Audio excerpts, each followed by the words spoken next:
Okay, it's Herb Arico, Chair of the Wellington Board of Education. And this is our Tuesday, July 13th meeting. And it's a virtual meeting using Zoom. We're starting at 7 o'clock. The first item on the agenda is Pledge of Allegiance. So if everyone would stand.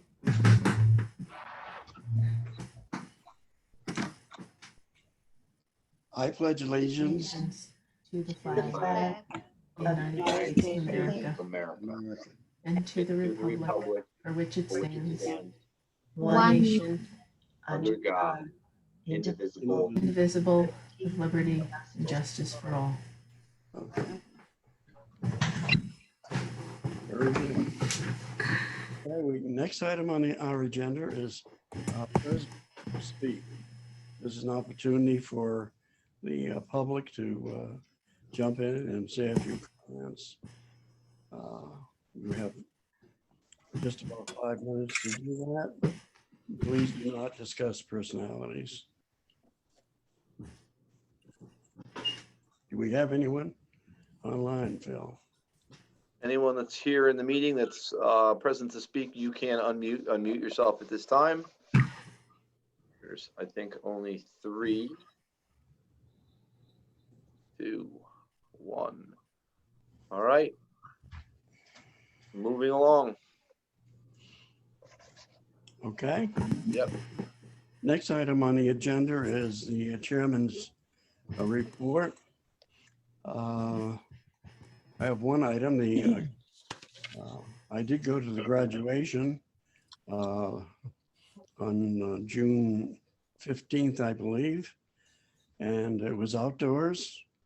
It was good attendance, a lot of people there, and the graduates looked great in their caps and gowns, and they were under the, I don't know if you call that a tent or a shelter, and they were very, very well behaved, and the staff who ran that did an excellent job. I thought it was, well, they were very well disciplined, and everything went off very, very smoothly. And I was happy that we were able to get that graduation done, whether it was inside or outside, but it works out very good, and the weather held off. Any other comments? No, I don't have any others. Okay, moving on to communications. I don't have any letters received. I did receive a communication from CABE. They have the liaison newsletter that they put out every month. And in the month of June, they listed government relations. They're going to develop a 2021 education law summary, so that that'll be coming out at the end of this month. Some of you might receive it. I don't know who's on the mailing list for that. Also in their newsletter, they mentioned the fact that they have many policies that are impacted by the 2021 legislative session. So they have policies that have changed to bring the policies in line with the new legislation. And I haven't seen the new legislation list yet, but it will be coming out probably again late in July. And also, I think Phil mentioned the fact that CABE notifies people about the convention, which is going to be held in November 12th at the Mystic Marriott Hotel. And they put that newsletter out every month, and it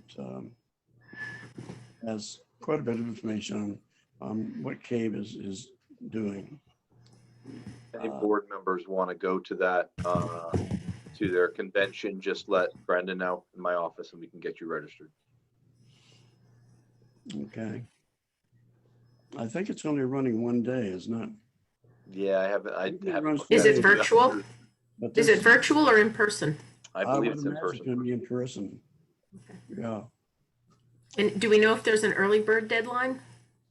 I don't, but I can find that out.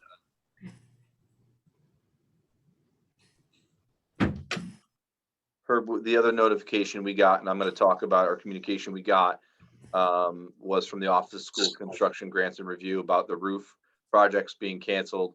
I will share more information on that in my superintendent's report. Okay. I don't have any other communications, written communications. Excuse me. Okay. We're down to the superintendent's report. A, B, C, D, E, and F. Staffing, summer school, the health center handbook, HMS sidewalk project, and presentation of iReady student data program and roof update. Yep.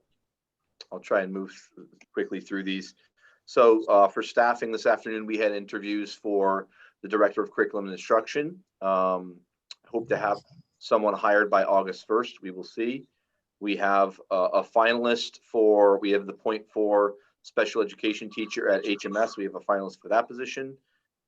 We coordinated with Union Schools to hire Nicholas Cody as our .5 health teacher at HMS. He's actually, Nick is going to be in Union 2 days a week and Willington 3 days a week. Separate contracts, but I worked with a superintendent in Union who had a similar opening, and to get a full-time candidate, basically, we worked to set the days so it works. So I'm glad, I'm thankful for that collaboration. We had 2 paraprofessionals resign, Sky Budney and Janina Eldridge. Sky took a position that was closer to home. I think she was only with us for a week in June. And so she's going to be closer to home. And Janina is going to be going to school. So obviously that's something we wish them well on. We are still looking for an athletic director. It's a stipend position. I'm hoping to have some support with that, but it is still unfilled. And that was Deb Osteen has been doing it for the last 5 years. She's a retired Willington teacher that had been doing that work for us for the stipend. And we need a replacement for that. So hoping to get that soon. As far as summer school goes, we have a small summer school this year. Obviously, many families, they declined services as they wanted to give their children a break after the challenging year we had. So it's not a surprise. Our summer school is operating this July. It's 3 days a week for 4 weeks. There's 12 students right now in person. We also have for IEP students going to social skills camp, and students coming in for related services as written in their IEPs.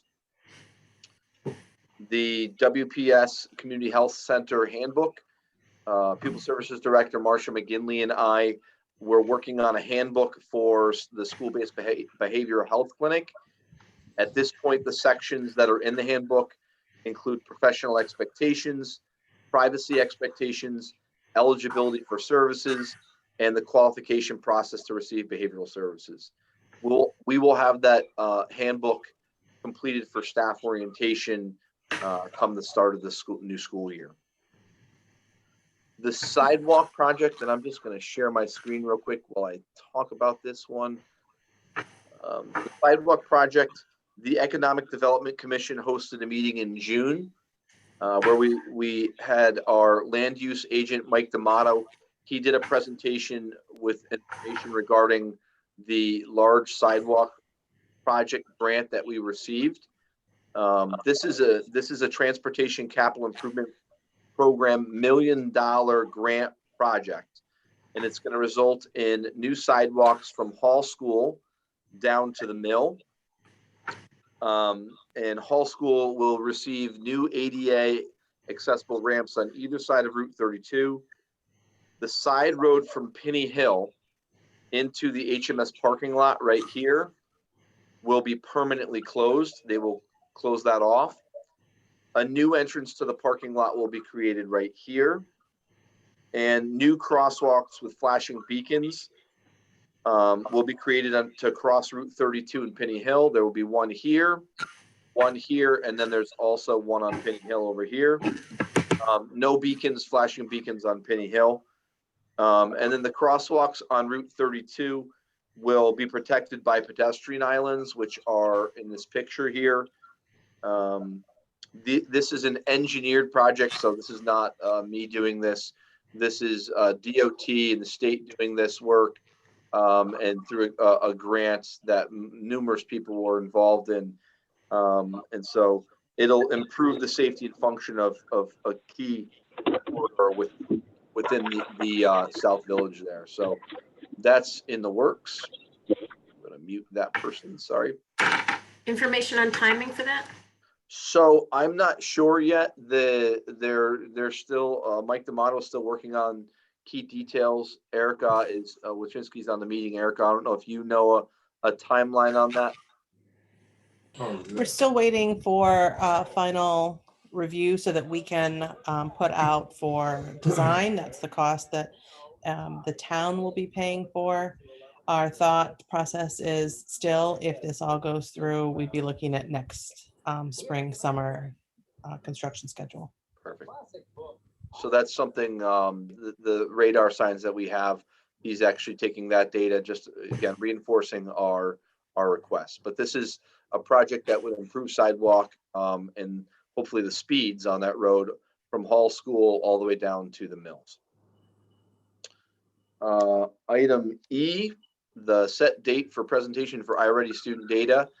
I'm hoping that we can review the June iReady assessment data and the SBAC data at the September board meeting. We have the iReady data from June, from when the students took it in June. Obviously, with my administrators not working most of the summer, I want to wait until they return so they can be part of that process. It'll be established. There's to be some things connected to your goals. And we only have SBAC data results so far for students that took the assessment in person. So I don't have data right now for students that took it remote. So I'm hoping that we can do that in September. Does that work for everyone? Or would you want to see it in August at your next meeting? I would not have my administrators there. Michelle? Do we know if we're going to get the rest of the SBAC, the larger cache of scores by September? It might give us a more whole picture.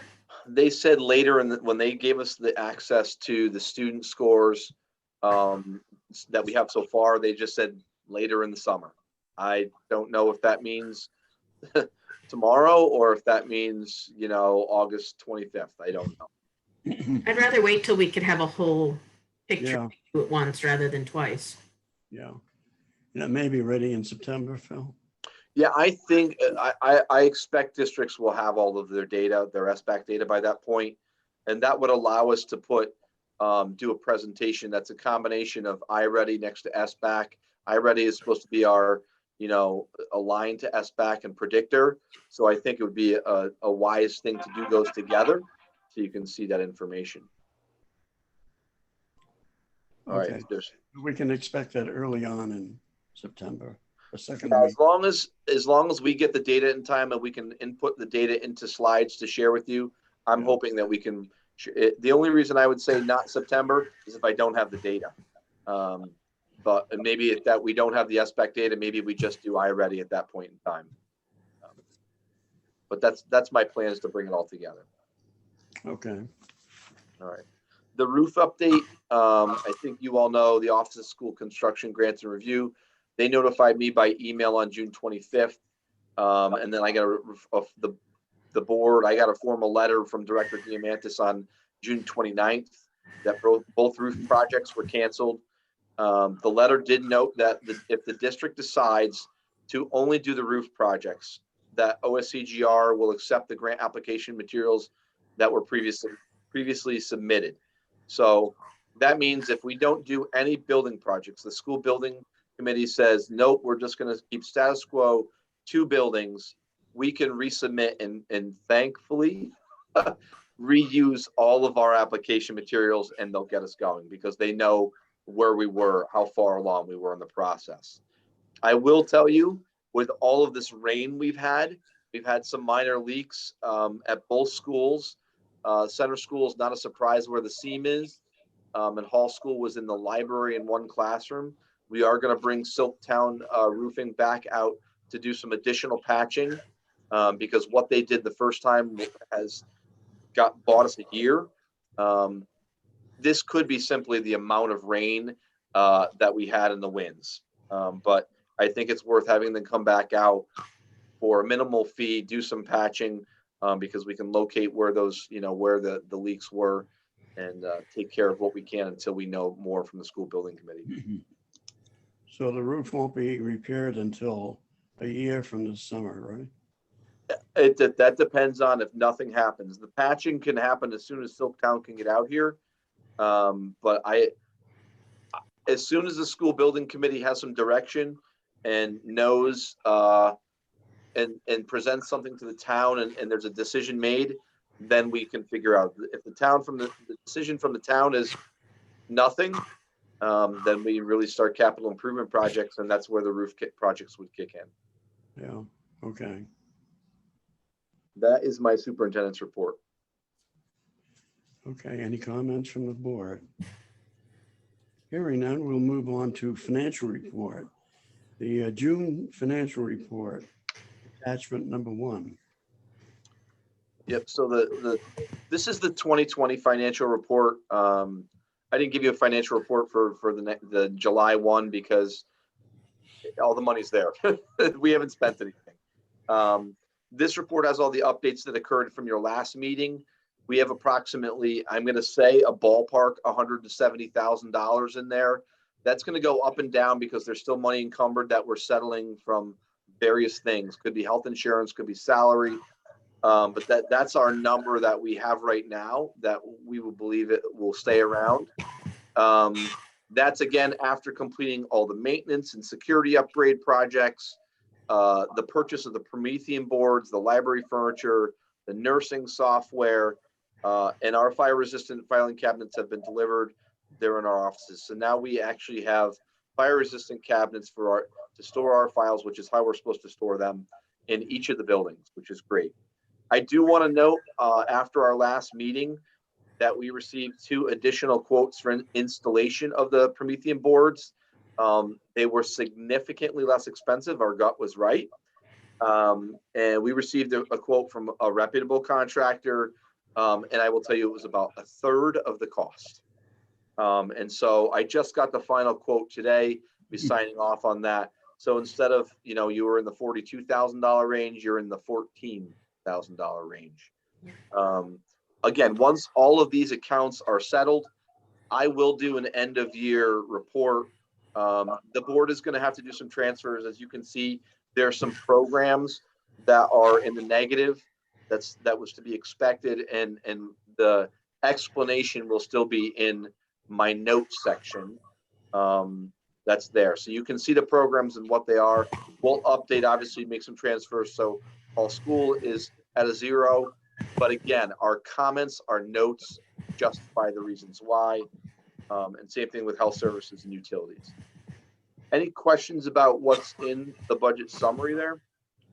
Yeah, on the balance there, it's 178,000. So it'll be higher than that, basically. I don't know if it'll go up or down if money's encumbered and something's spent. But yeah, it could go up if there's any final encumbrances that have not come out of this yet. But for the most part, I would say 99% of our items are done. And so we're returning some of that money to the town. Correct. Now, what is that fund that we have? Is it a 2% figure? Correct. So finance regarding that?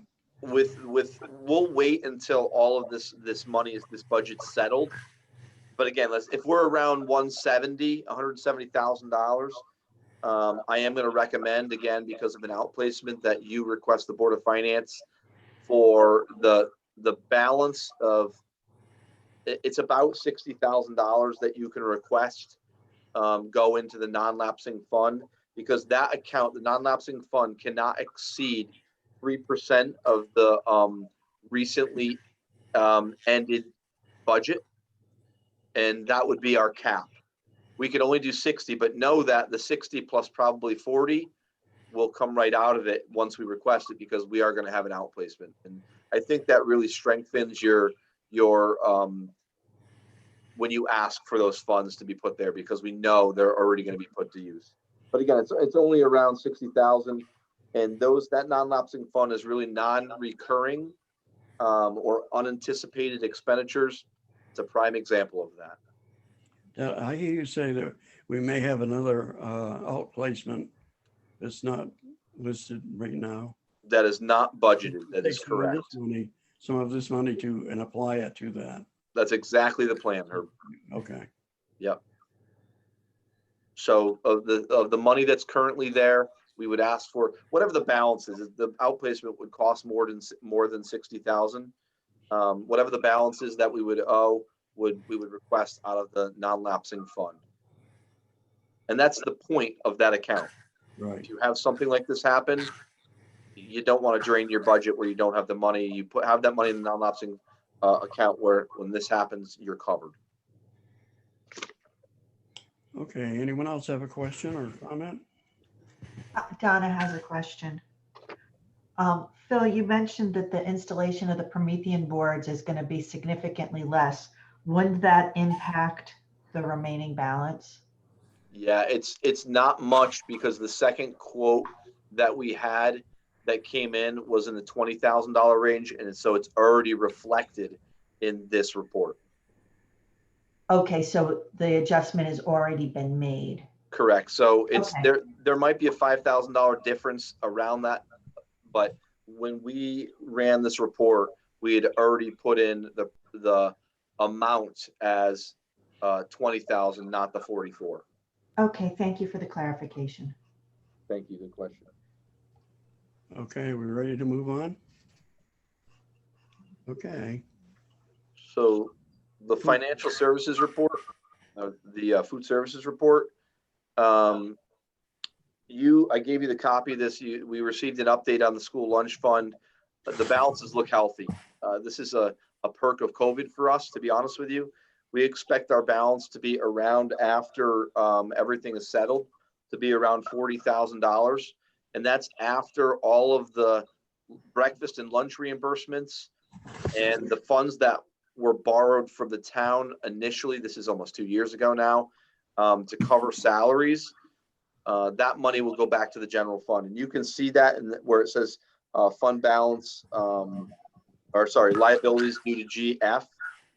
That money will go back to the general fund. So we anticipate we're going to be in the $40,000 range, which is outstanding. To be honest with you, I'm a little worried about some of our equipment. And we've had more repairs this year. There's still an outstanding bill that's tied to this. So, because this bill or this report was May 31st, but we're still working on freezer repairs. So, the reason for this, again, the program received additional funds this year due to COVID, because the government made breakfast and lunch free for all students. So we received $1.89 per breakfast and $3.51 per lunch.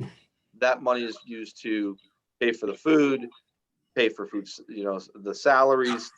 But that's the reason why that buffer was closed fast. We don't know if that's going to continue or not. I think right now it goes through September 30th, but we don't know if it's going to go beyond that. Michelle, you don't know that, do you? Haven't heard that. Next board meeting, we'll set lunch prices, and I'm hoping we're going to have an update on this, because that would obviously matter. But that would happen in the next meeting. Questions about that report?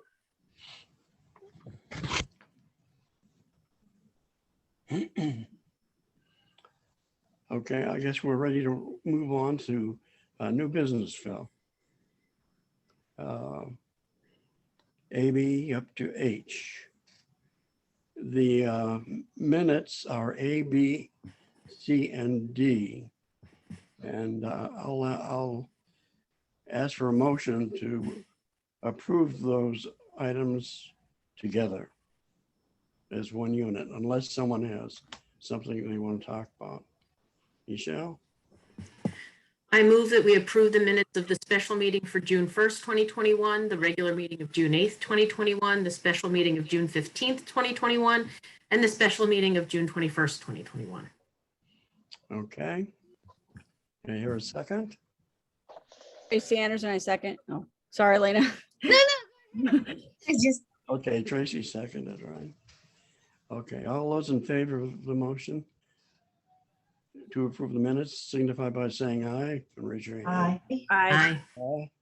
All those opposed, abstentions? The motion is passed. Okay, we're now down to item E, which is the Community Health Center Incorporated contract, which is attachment number 7. Yep, and I can start that, Herb.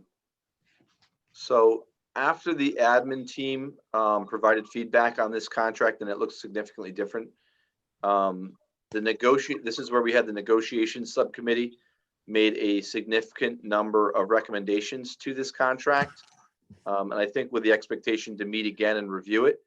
But CHC accepted all of the requests, all of the changes that were between admin and the negotiations committee were accepted. So which is why, you know, I talked to Herb about this, that we shared it with the board for approval. I have shared this contract with 2 separate attorneys. I will tell you, Board Attorney Cheney shared feedback on the contract and said that we should add that all legal notifications should be sent to the superintendent's office. I want to show you, give me 1 second. Close this. So under Exhibit A, this is the one change that I've received since your contracts went out. And it's basically, she said, a good thing to do is protection is not send communications to schools. If there's anything legal that's a legal notification, it should come to my office. And that was the one recommendation. I submitted that to CHC, and I actually got an email today that their attorneys have already approved that change. I thought it was a simple one, so I wasn't going to go to the negotiations group.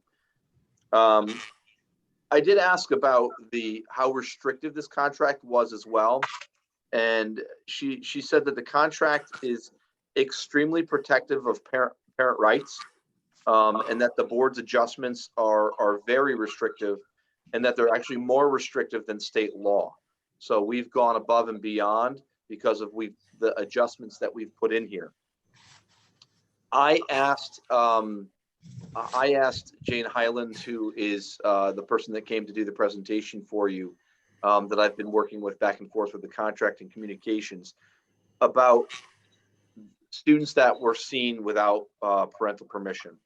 And her response was that CHC's chief of behavioral health officer that they have said their policy it's very conservative, and it actually requires that person's review for approval for a social worker to see a student without parent permission.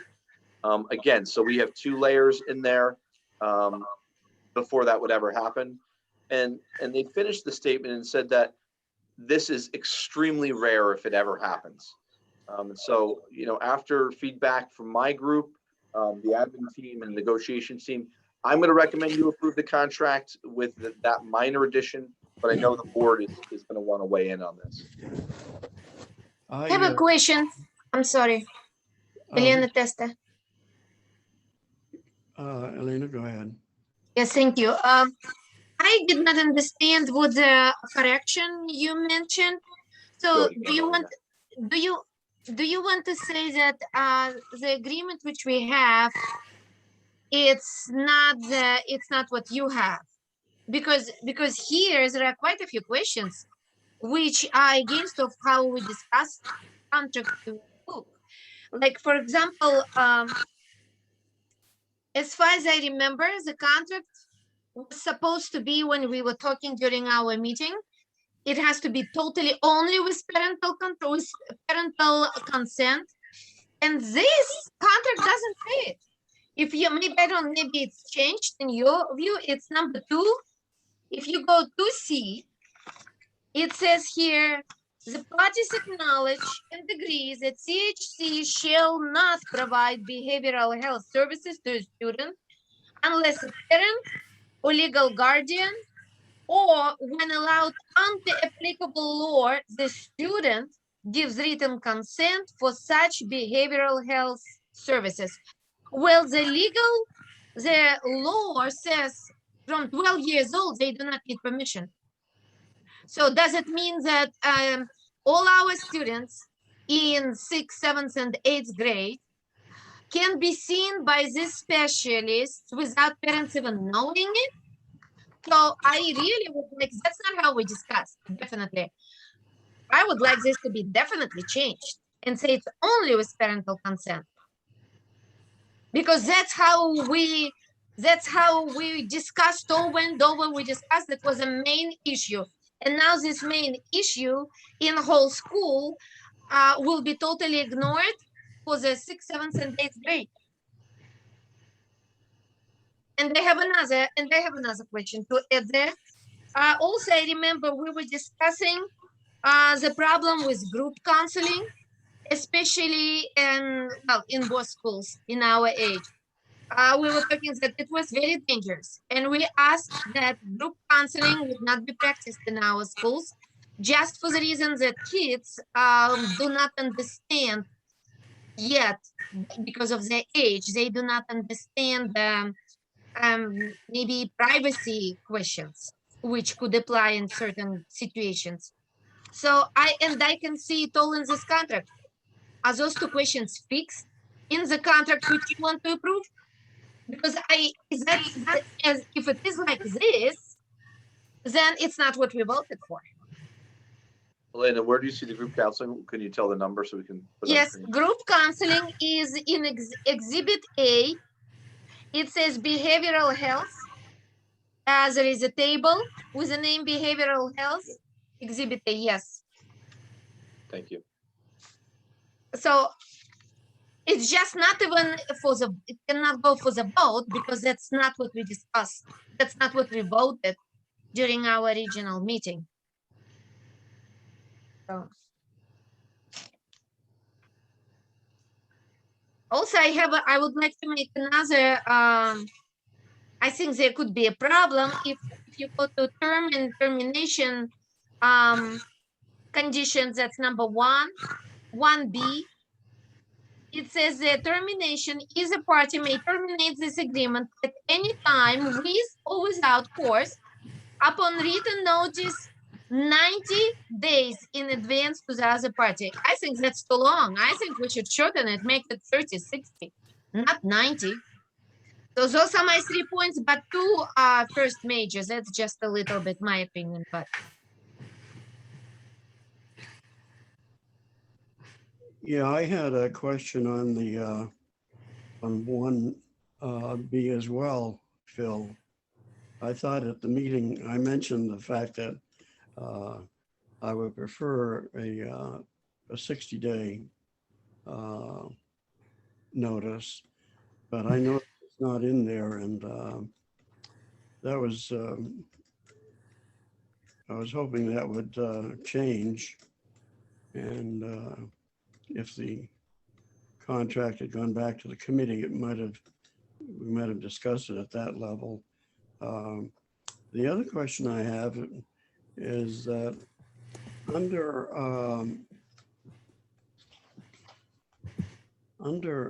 health service description, this is Exhibit A. It says health service description. And under that, we have individual counseling. I understand individual, group counseling, family counseling, crisis intervention, referred for psychiatry and telehealth. And I suggested, and I didn't want a laundry list or anything like that, but I wanted a further description of just what are they going to be counseling as individuals. And under individual counseling, I imagine that you could have anxiety or stress or anger, things of that kind. And I was hoping that I didn't want to launder this, but I wanted some ideas of what would be covered under individual counseling. And the same thing with the group counseling. You might have a number of things in there, family problems, for example. And I'm not sure that I would want our students to be discussing with other students family problems. We're a small community, and word spreads easily. And there are other items in there, loss of job in a family, for example, that would depression, stress, overweightness, social. In other words, there are things that could be included under that, so we would have an idea of what would be covered. The other one listed is family counseling, and here again, are we going to have the youngsters pulled out of class and then their parents, guardians, or whoever coming into the building for family counseling? And what would it entail as far as counseling is concerned? Like, would it be bullying, child abuse, childhood sex abuse? We don't know. All we know is it's family counseling, but there's such a wide range. And crisis intervention could include things like bullying and violence and topics like that. Also, diversity in our schools. And diversity is a term that has a lot of meanings to it. It means one thing to one person and something else to someone else in this day and age. And diversity in our school it may be there. I mean, under social emotional learning and all of these new things that have come up, diversity covers areas that sometimes would concern me. Also, suicide could be listed under something like that, or serious illness. There are all kinds of things. And then another one that's listed was the referred for psychological topics. And that opens a whole ball of wax. I'm not a psychologist, but I mean, this would include child development, behavioral disorders, also child sexual development, eating problems, adolescent sexual behaviors. Now, do we want this counselor to be handling these particular items? I don't know. And also assessing and managing LGBTQ youth. I mean, in our schools, do we want this counselor to be handling that type of thing? And if they are, then I mean, this particular topic is a very sensitive one and covers a lot of areas. And I don't know whether these people are trained in all of these different areas. Whoever it is, mention this. I mean, they would really be a spectacular person. And also the telehealth area. There's a problem with that as far as safety is concerned, privacy.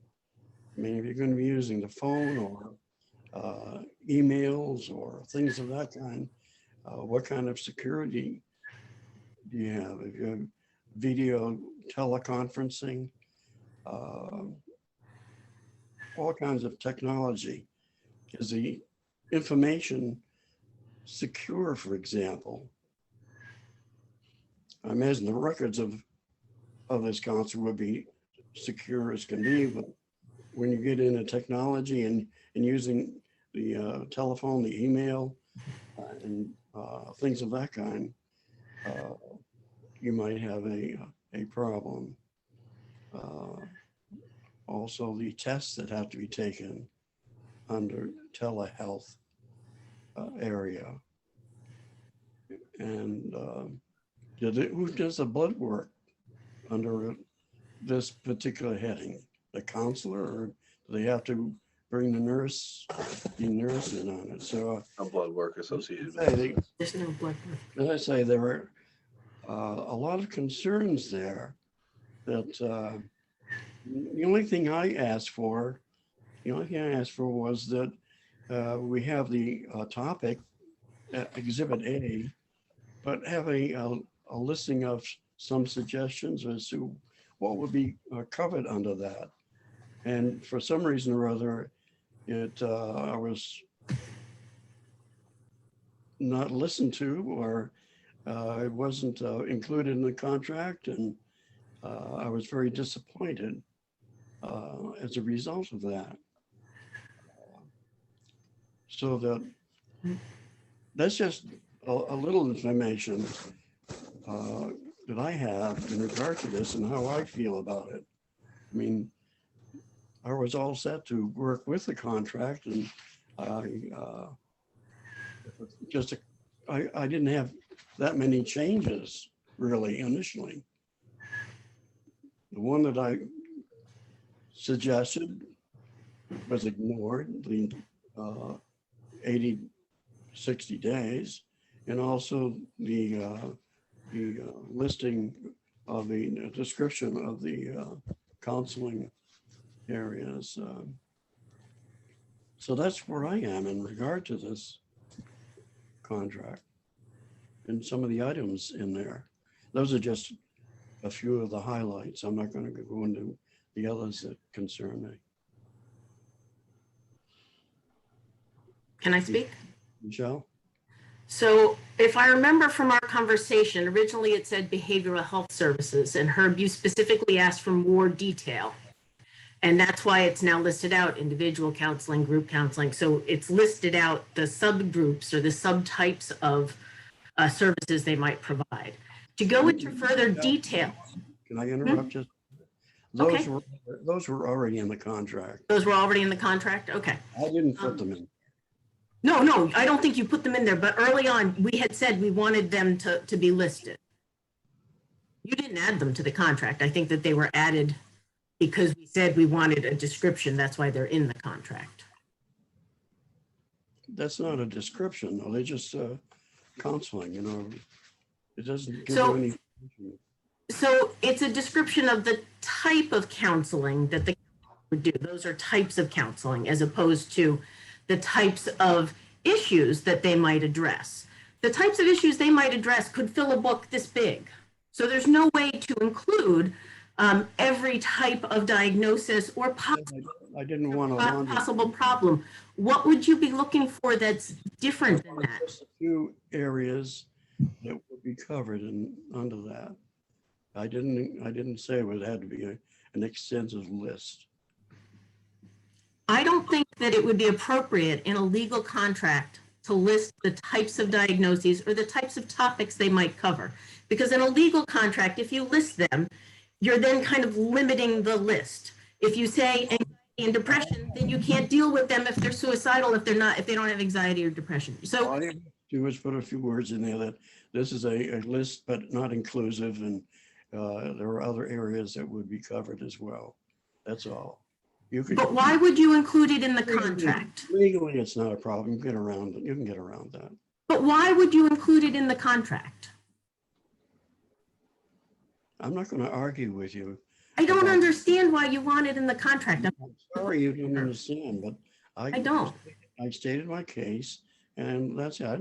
I don't want to argue with you, Michelle. I would like very much to understand where you're coming from, and I don't understand why you would want that added into the contract, because this is a legal document. It's not a description of what they're going to be doing in a generic sense. It's a legal In contract. the contract, Encouraging.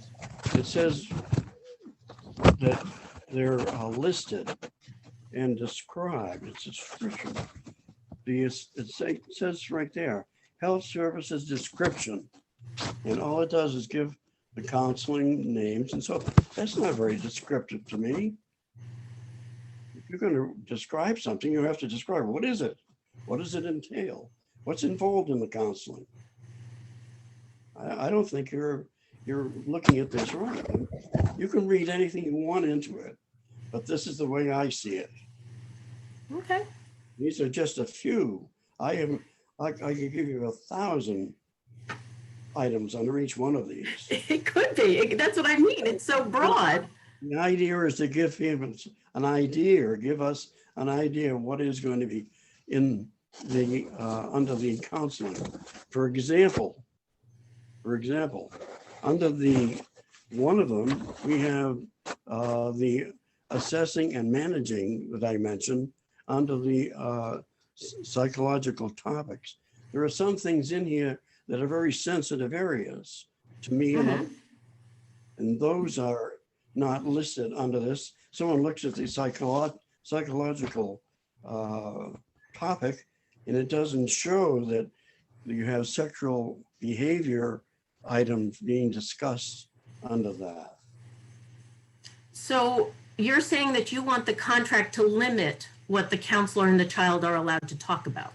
That isn't what I'm saying, and you're putting words in my mouth, and I wish you wouldn't do that. What I'm saying. Okay, tell me what you're saying. I'm listening. I'm not telling you anything because you're not listening. I am listening. I just don't understand, Herb. I'm really confused.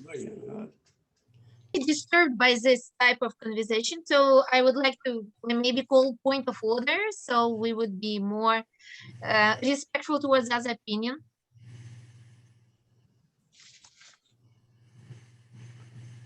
Is it possible for this just to go back to the committee so we can finish hammering it out? Because that's what I thought was going to happen.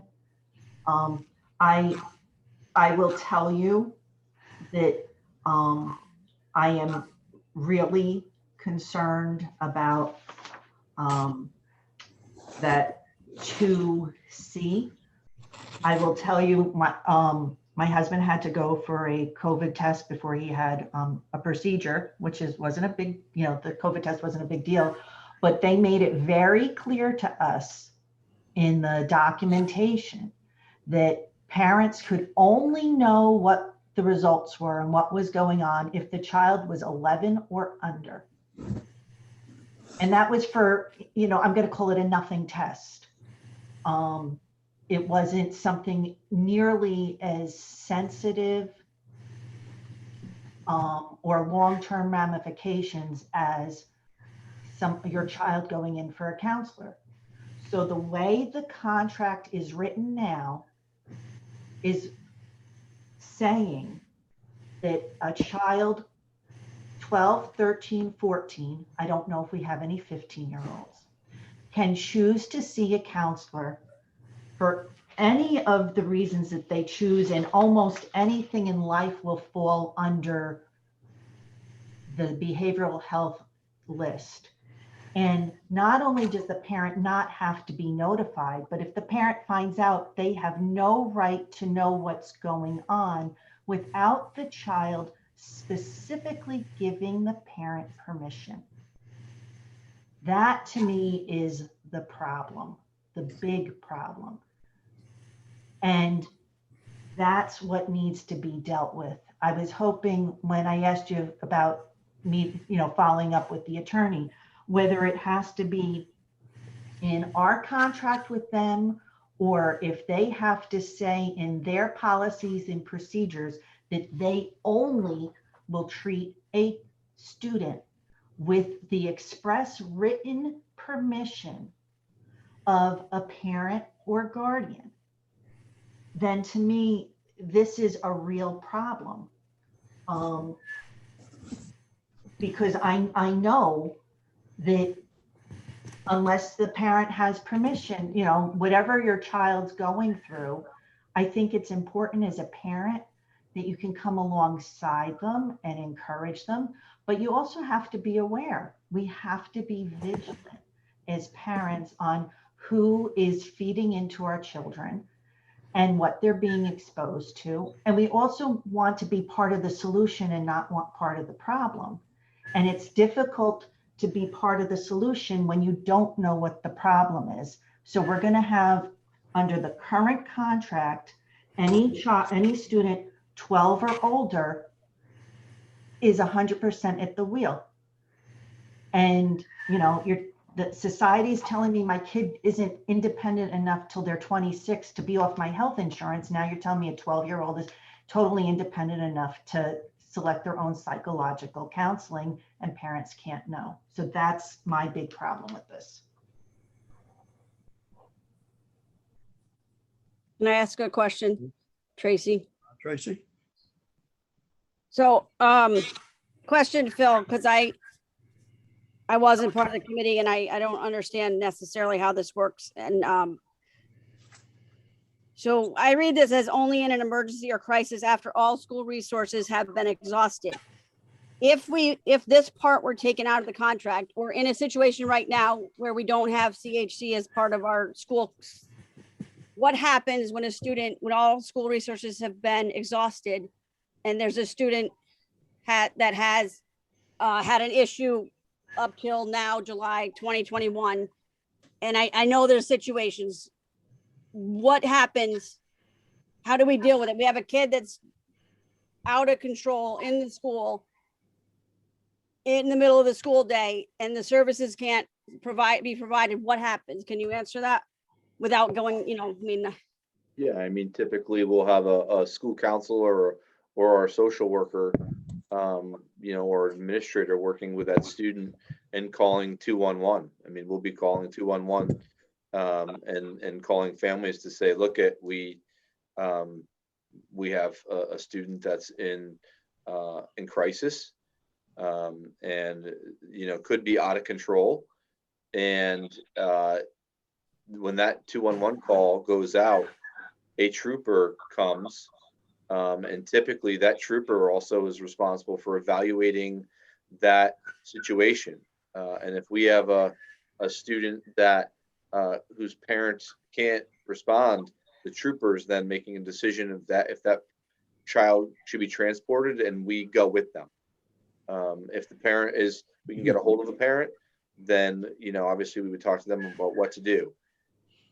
And this is where what I want you to understand this contract is that what you're asking to change is state law. You're not going to write this contract and change state law.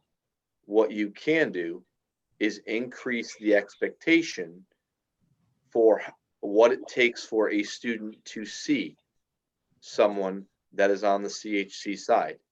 That is, this paragraph is not in a single CHC contract except for this one. This is the additional piece that our attorney said, this is what adds the added layer for you, that you, as an added protection. The other piece of that is CHC saying, look, we are in schools all over the state. We don't want to be in the news for dealing with a situation where a parent wasn't involved. They agree with that. And so that's why they say it is an extremely rare case. We have that along with this language, that would be your protection. But because of state law, you're not going to be able to write anything in here, and CHC is never going to sign it. That would violate state law. And I'm going to recommend that you don't do that, because I wouldn't advocate for writing something that was violating state law. You're violating a student's rights at that point. Elena Testa, can I say something? Go ahead, Lena. Thank you. Well, Phil, I totally cannot agree with you on what you just said. So as far as I know, if there is a state law We can have any layers on top of the floor as long as it does not contradict. But the additional layer, all we are asking is for the parents to be aware. I'm sorry, you are not a lawyer. I cannot accept your argument at all. If that's the argument which you want to make with it, I personally request to have the lawyer, our attorney, present at the meeting before we go ahead and sign this contract. Unless, which I think would be a much better way, if attorney reads it and finds a way to cover that particular position. We do not want to be a school district which at any point eliminates parents' role from raising their children. I cannot agree with that. That's very wrong. So I'm sorry, Phil. I would like to request if we cannot, this cannot be approved. And if we want to go further down, then that's not how it was represented to us. Or when we were for the whole year, we were talking about this company coming to us, and all we heard, it was that parents are totally under control. They always sign. No child will be taken without parents' consent. I heard it hundreds of times, literally. Now we are saying that 6th, 7th, and 8th grade could be receiving counseling without parents having no idea about it. If the law had that application, we were supposed to know that, not at the time of approving the contract, but at the time when we were discussing whether we want those services or not.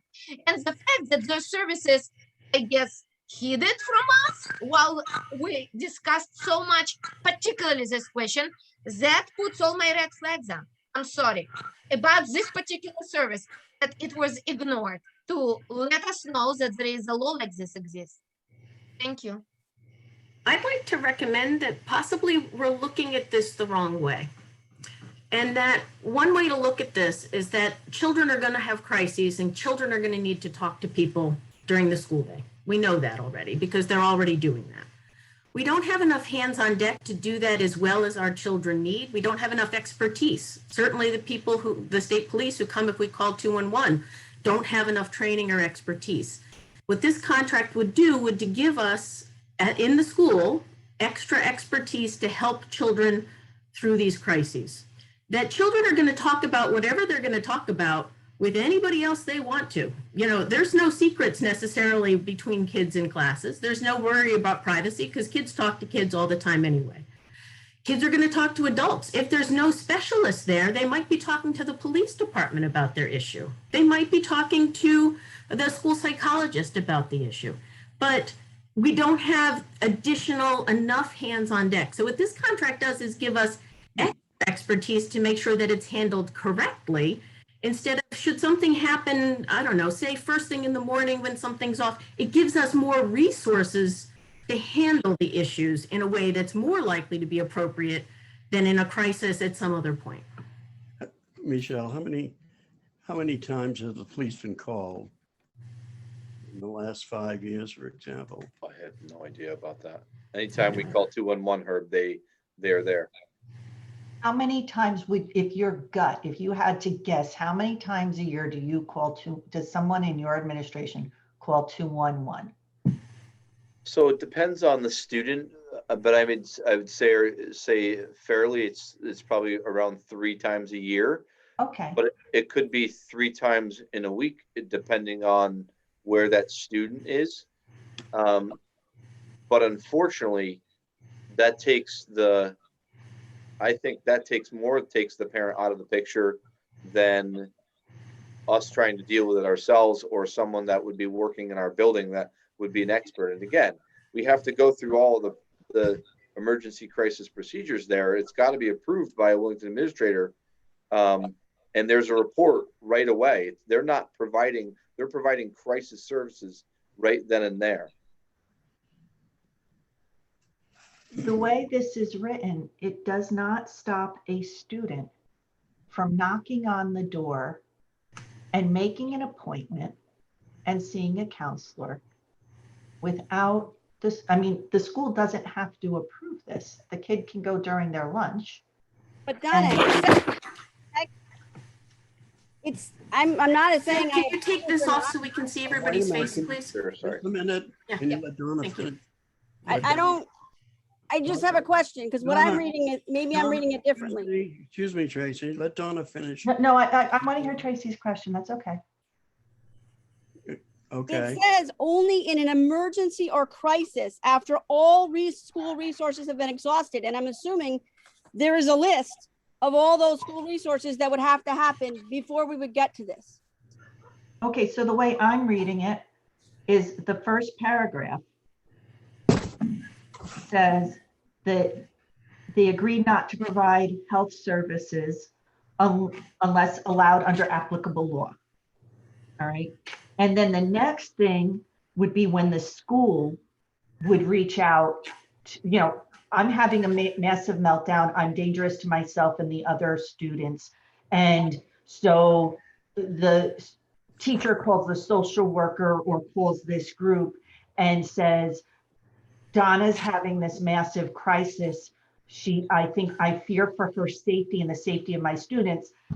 Then they would come rushing in to deal with the situation.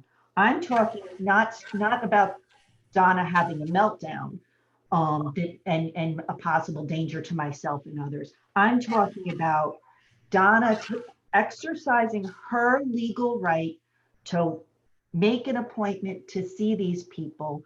And my parents don't have to be told and can't be told anything. That's where my problem is. But my understanding Go ahead. is from our meetings and all of our conversations with CHC is that they can't give services unless the parent gives consent, or if there's this crisis. If they had a situation like you're describing, Donna, to me, they would go to the school social worker, the school psychologist. They would not be knocking on this door because they wouldn't even know who these people are. No, I'm talking the student would have has the choice to knock on the door of the, I mean, let's face it, everybody knows where the nurse's office is. Everybody knows where the PE is. Every student is going to know that that's where the counseling office is. I mean, it's not like it's a separate building and it's going to be shrouded in secrecy. And I'm not saying it should be, but what I'm saying is the way this is written, it appears that the student can self-refer and get treatment. And under Connecticut law, if they're saying they can't deny the student under Connecticut law, and Connecticut law says mom, dad, and the guardian can be told nothing once the kid hits the age of 12. And that's my problem. If we want to change it so that it's only in center school as a trial run and where there's no kids over the age of 12, that eliminates the problem, because under the law, the kindergartner can't self-refer. But you're saying, has her hand up. But you're saying that the CHC can't legally say that they won't see the 12-year-old who knocks on the door and says, I need to talk to somebody. And I'm not saying that child shouldn't get help. I'm saying that under the law, the parents are going to know nothing and can't be told anything. And that's where my problem is. But Anne's hand is up, but we need to take Anne off of mute if we're going to address her, because she can't do that herself. On my screen is Ann. Did you have your hand up? Yes, I did, Herb. This is a question for Phil. Is everything we're talking about, the 12-year-old, is that what happens with the staff that we have hired? Our mental health staff, is all of that true of them? So social workers have to follow the law as well. So Okay. basically they're running an evaluation. And when I say evaluation, they're assessing, is there a need for treatment? And they're doing that initially. And they're doing that, the assessment evaluation for need of treatment without parent or legal guardian. If a student shows up at the door and says, my mom and dad have been beating me, you would assume there's going to be some criteria they're going to pass, and we're mandated reporters, and we're going to support that child, right? You're right, because it seems to me that the counselors that we're talking about bringing on board should follow the same guidelines as the counselors on our staff. So if that's the protocol that they follow, it seems like the people that we bring on board should also do that. One other suggestion that I And had. can I just respond to that real quick? Sure. I think that's why CHC is saying this is an extremely rare situation. Our board attorney said the same thing, because this person could lose their licensure if they don't follow this. If they serve someone that didn't need the treatment, clinically they didn't need the service, and they were working with that student without notifying, and they only can do it for if they did it, it would be 6 sessions, and then they have to reevaluate. They would lose their license if the parent said, look, there was nothing. The school would say the same thing. Clinically, you didn't identify anything that, would be a reason to see that child. If it's clinically indicated, they just keep going down that. And that kind of list of things is, look, if I see something that is clinically significant just from what I see when I'm doing that quick assessment, meaning like, hey, failure to provide support is going to impact that minor's well-being, that's where they step into this. Okay. I had a second question / comment. When the document that you and Marcia are working on, will that elaborate on each of those categories that Herb was talking about? Would that document expand on those topics? Yeah. It could, but here's where I'm going to say, I'm not a licensed social worker. If a student didn't like something about themselves and they needed to talk to someone in our school building, and our social worker or our school counselor said, look, I've done everything I can now, I think there's additional services, we would refer them to, we would text to the parents and say, look, if you want additional services, here's the options. But I don't know what we would leave off that list. If it's impacting a student's education and a family wants to get those services, that's up to them. They would sign off. We would pass that along. Even if they're 12 years or older, the parents. Listen, when if there's an elementary school student and the teacher says, look, I had a concerning report today. It's not a DCF call, but it's something that I heard that I'm worried about. Our counselor would talk to the child and talk to the family and say, look, I want to know what's going on. How can we support them? Those are things that we would do right now. But again, you're always talking to those families. It is a very rare situation where that family is not involved. And it's the one example that our attorney gave us was sex abuse, was child abuse. And, maybe they just don't want to tell somebody in school because they're embarrassed. They think it's their fault, and they're going to say, knock on that door, and they're going to say something. But you're a mandated reporter, even if they're over 12 in that case, correct?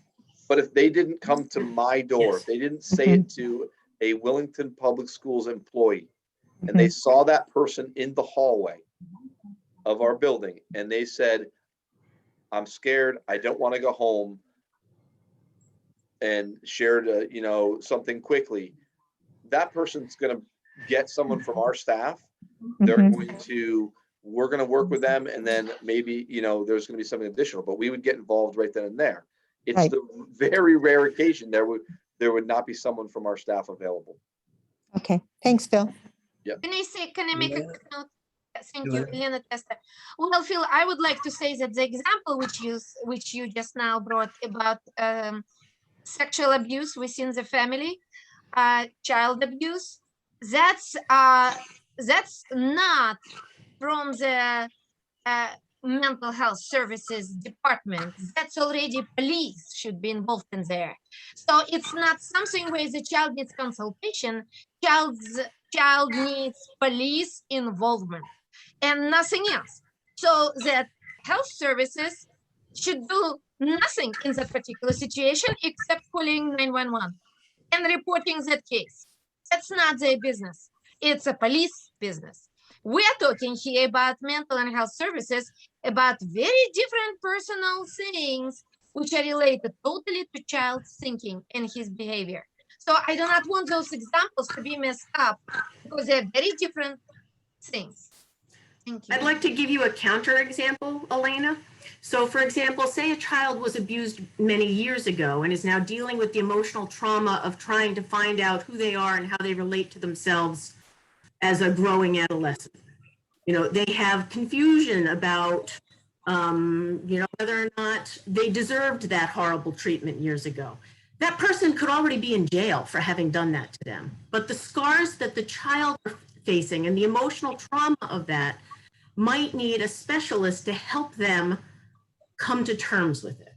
And by not passing this contract, you would be denying that child possibly the chance to have an extra specialist. They might talk about it with the school social worker, but having an extra specialist would give us more hands on deck to help a child through a traumatic experience and to help them find some equilibrium where they could then learn. It's impacting their education because they're unable to learn.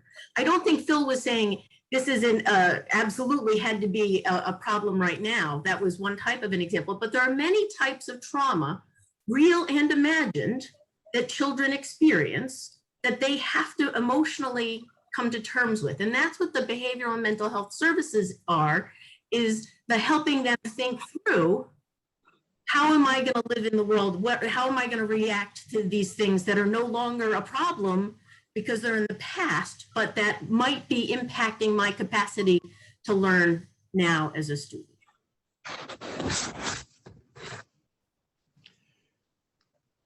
Okay, does anyone else have a comment, or Tracy?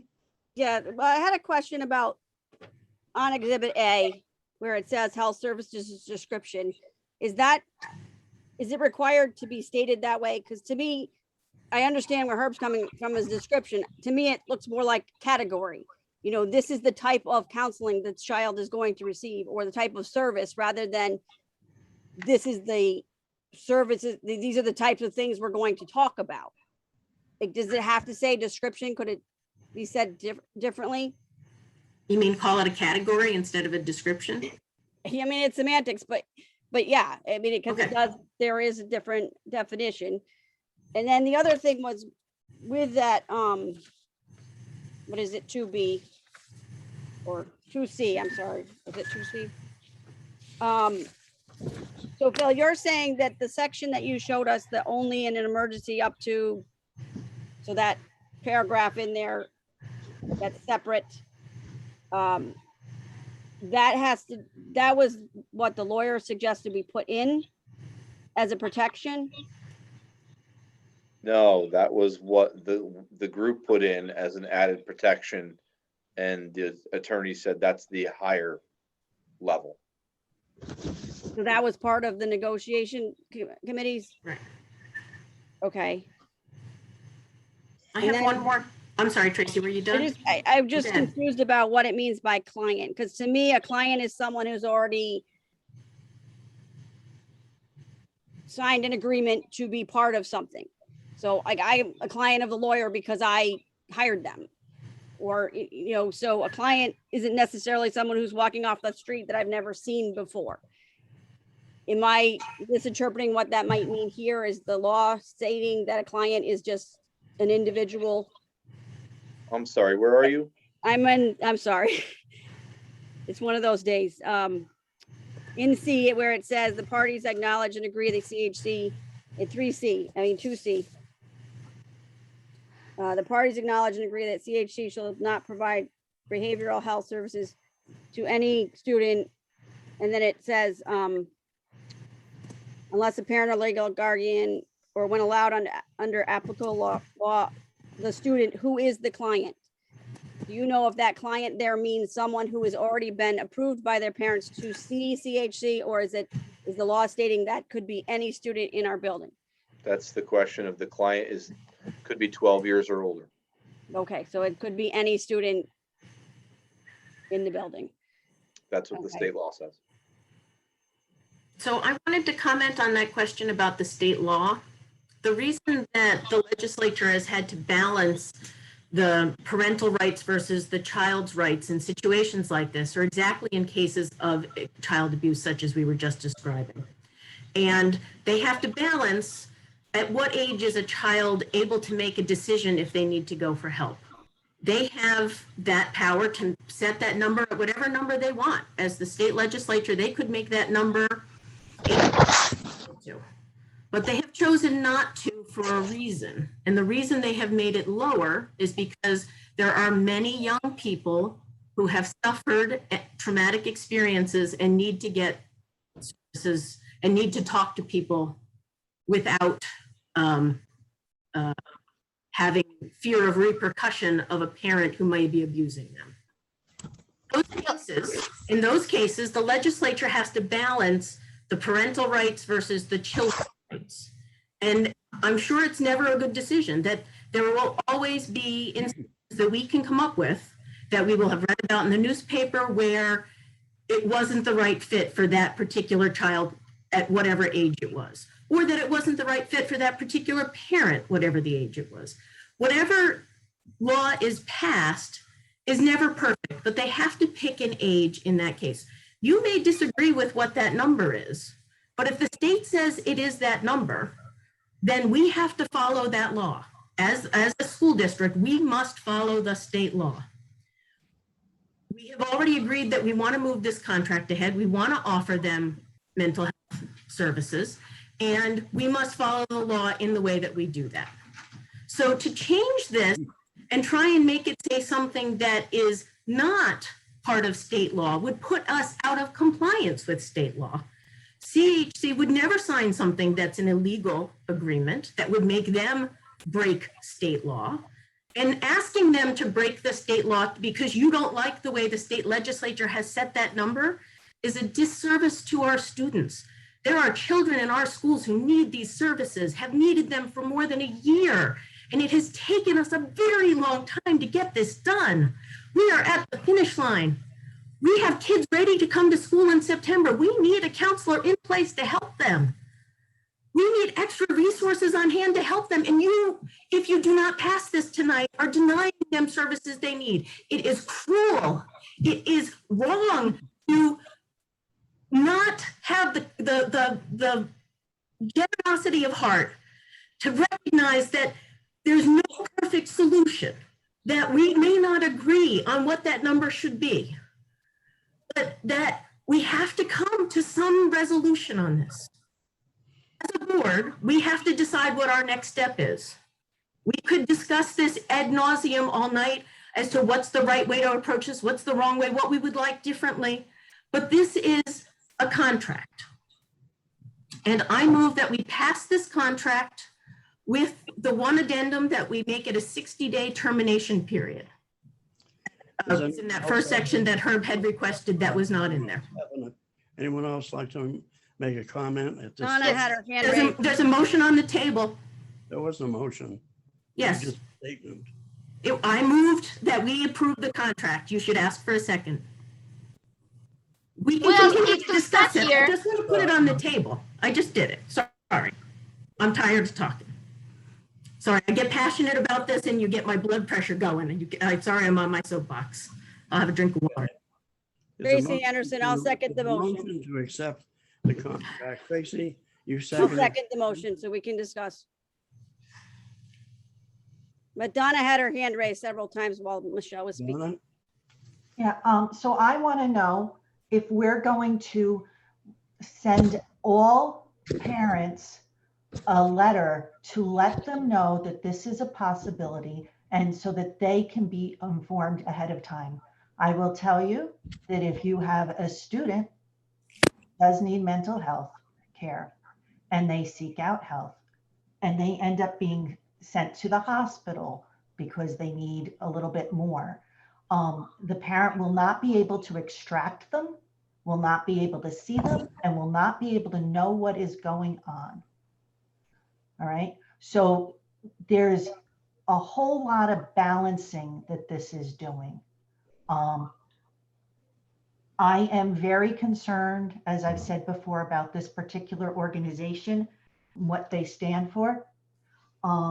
And I know that it is not far-fetched when children are going through a hard time that they may be unduly influenced to make decisions that are not necessarily in their best interest. So I would love our kids to get the support and encouragement that they need and the help they need. Sometimes I think some of the challenges they face are caused by the way the system is set up. And I'm sure a lot of them have had a tough and challenging year, because I know I've had a tough and challenging year. And to be perfectly honest, I don't think I know anybody who hasn't had a tough and challenging year. I'm very concerned about the safety of our children, the direction that they can be encouraged to go in. And I think that, you know, we're dealing with a whole bunch of different things. And I have a trouble balancing out the fact that, you know, we're saying parents can't teach their kids the basics.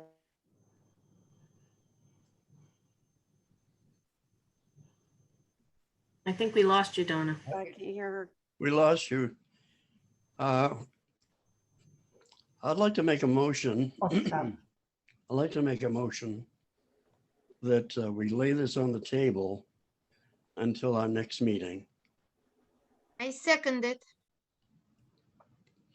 Okay, there's no, the motion is not debatable, it's not amendable, and we'll move to a vote.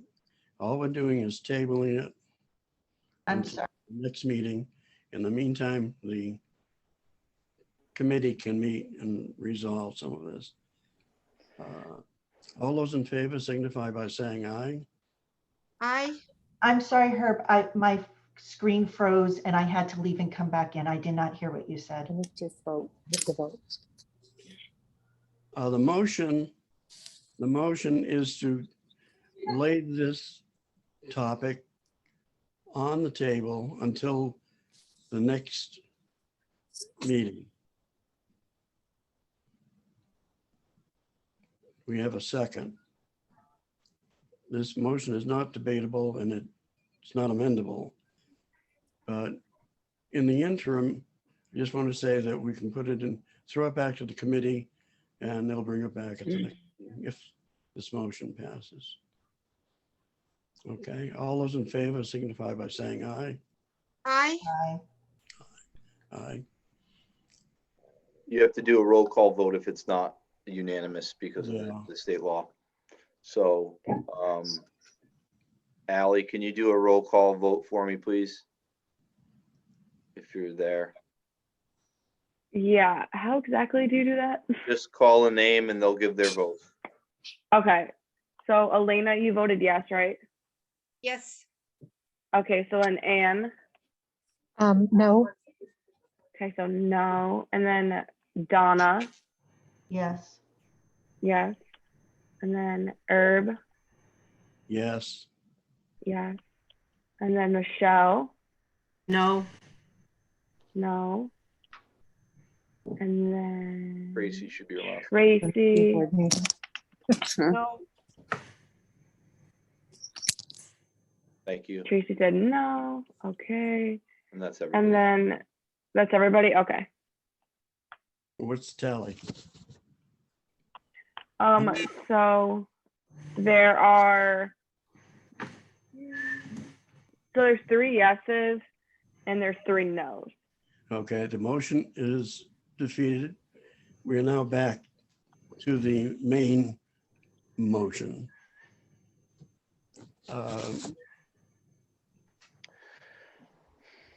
I'd like to make a motion that we adjust the 90 minutes and change it to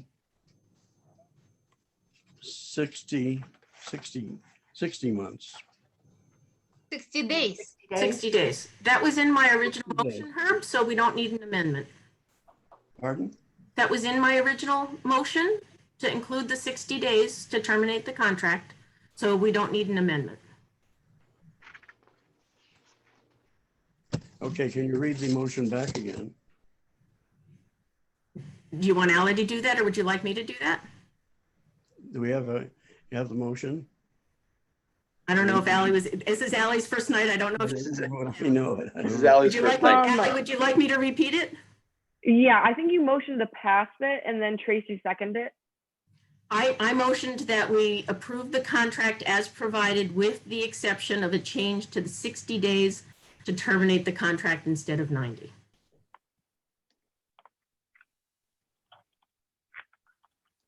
Okay, that's the motion.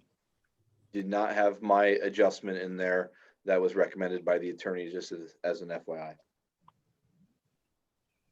Okay, so I would then make a friendly amendment to include changing the address for contact to the superintendent's office instead of the school buildings.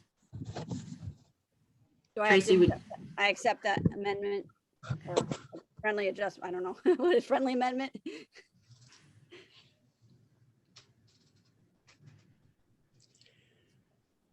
I didn't hear it. I'm sorry. What was the amendment?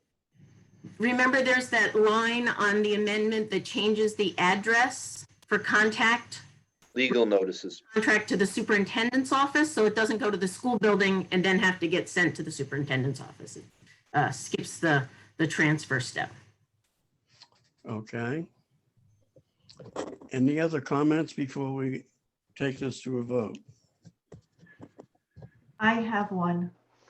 I am particularly concerned about the group counseling.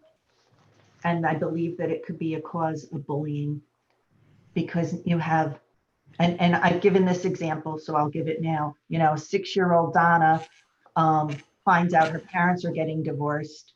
And so she ends up in group counseling with other 6-year-olds whose parents are going through the same thing. And during counseling, 6-year-old Donna links the fact that she had a bedwetting accident the night before with the fact that her parents are getting divorced the next day. And now you take a incredibly difficult situation and make it worse because the other kids who are my friends today, but not tomorrow, decide to announce that kind of stuff. I think that group counseling, when you're in such a small community and in such a small school, is just opening the door for unkindness and bullying. Because 6-year-olds are 6-year-olds, you know, they don't know what's supposed to be private and what they're allowed to share with the world at large. And I'm very concerned that that's going to become something else that we're, you know, another fire to put out instead of helping. I think it might do a lot more harm than good. Tracy has her hand up. Just want to say the reason I asked to table this was so that the committee could wrestle with some of these items and resolve it in committee and bring it back to the board. But we seem to be deadlocked on this. Now, if we vote for this, it passes. If we don't, then we don't have a contract at all. I mean, I think Michelle's idea and interest was justified, but right now that's where we are. We're kind of deadlocked on this, and that's why I wanted to table it, because I felt we'd have a better chance of it passing if we went through the process another a few days, but we have a motion on the floor, and is to accept or reject the contract as presented and changed slightly. Okay, we'll have a roll call vote. All those. Go ahead, Ally. Would you like me to do it? Okay. So I'll start with Donna. And I vote no. You vote no. Okay. And then Anne. Okay, I blanked on the, I'm sorry, I just blanked on the motion. I'm sorry. I'll I restate finally it got again. in to It's see to my pass, daughter. it's to pass the contract with a 60-day termination period. And legal notices sent to the And superintendent. legal notices, thank you. I don't know, I have a blank. Notices sent to the superintendent's office. Okay, I'm gonna abstain. I'm sorry, just because I can't think straight at this point. Okay, Okay. And then Herb. No. No. Okay. And then Michelle. Yes. Yes. And then Elena. No. No. Okay. And then Tracy. Yes. Yes. I would like that Anne, if you could come back on the screen for a moment. I don't know if you can hear us. Don't think that's allowed already. Yes, That I would can be hear her you. decision. I have a question for yes, Anne. You okay. cannot influence We're in the someone's vote. process- We're in the process of voting. Please, Okay, yes, I'm here. I didn't know if you could understand what we were voting on or not. Are you abstaining because you didn't understand the motion? Because I can repeat it if you'd like. Yes, well, I wasn't quite sure how I felt about the motion. Okay. Right, that's why, because I'm a little distracted here. I'm now I in the understand you're in the recovery room. hospital. I totally, I just didn't know if you needed me to restate it. So, why okay. don't you vote for her? Hmm? Go ahead. Who's voting now? All voted. Tracy just voted. So I don't know anyone else left. We had Donna voted, Anne, Herb, Michelle, Elena, and Tracy. Right, there's 6 of us. Okay. So yep, that's 6. Would you like me to read the amount of yes or no's? Yes. Okay. So there were 3 no's, 2 yeses, and 1 abstain. Okay, the motion is defeated. We'll just have to wait and see what we do next. I was hoping you would take my suggestion, but you didn't. Well, I suspect we'll still go back to the committee. We didn't have to table it to go to the committee. Yeah. So I'm just curious, what do you want me to do? Because I already sent this contract with the same feedback to you in May, and I didn't get that feedback until tonight. So am I just calling a committee meeting now? I think that makes sense as the next I step. think, Phil, that's what we'll do. We'll have the committee meet again and see if we can come to consensus. Because I think that we all want this to be resolved. You know, we've worked a long time on it, and it's been a contentious issue, but I think we can resolve it somehow. We, you know, if the committee gets together and then brings it back to board next month, you know. Can I request then that the committee puts what their changes are in writing, because you discussed an awful lot tonight and you've gone back and forth on what you want. And I think for me to prepare anything for the meeting, I need something in writing from that committee, so I know what I'm trying to adjust and if it's even legal. Bill, could you send a copy with that change, those 2 changes, the 60 days and that change of address, so that I'm sure I'm working from the most recent adjusted? And I would like to request at least an official letter from our attorney, from our lawyer, which states that we cannot put our own layer of protection in the contract saying that everyone needs parental consent. I want to have an official letter from the attorney presented to us, and I would like it to be presented not the day of the meeting. And also, you said that you provided the contract to us in May. That's the first time before this meeting. Maybe committee saw it, but I never saw it. Maybe It I went- missed it, of course. Correct. It went to the committee because But it's the not to committee's us. work. No, it is the committee's work. That's why you have a committee. It Yeah, went to but- the committee in May. Yeah, but And when we have something goes, Elena, you asked me a question. Let me finish. sorry, I'm sorry. If you have a subcommittee, that subcommittee is responsible for doing the work. The subcommittee was sent the contract via email in May. After all of these changes were made, after our discussion, I sent that to the committee.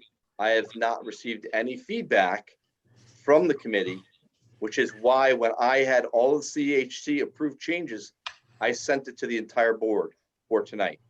Phil, that's So it wouldn't not go. complete. That's not complete. I emailed you on July 1st and I said, when are we going to get an updated draft of the contract? Mhm. And I also said, have you spoken to a contract attorney yet? And Correct. at that moment in time, and that was July 1st, you hadn't. So I just got whatever was in our board packet on, I believe it was last Tuesday, and I appreciated Yep. getting the board packet in a reasonable time. Correct. So at that point in time, you hadn't spoken to the attorney. Correct. She had And, not and, called and me back even we yet. spoke on the phone and you said you were waiting to hear back from the attorney. So it's not like we've been sitting on this for months. The first board attorney, who has since is no longer in that firm, had given me the feedback on the contract. The second board attorney was because you wanted another person that had contract experience to review that, and that was what was sent. So I'm glad to bring you whatever you need, but it went to the committee.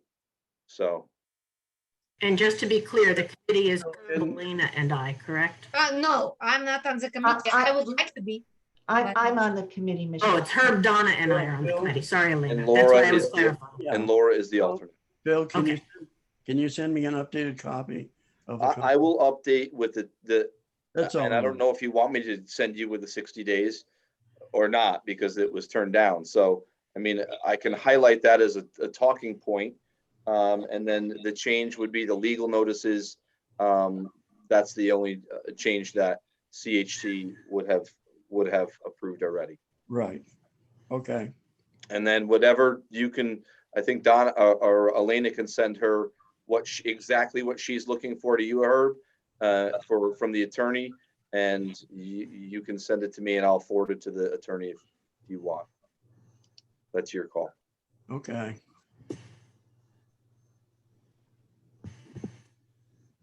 May we take a 5-minute recess?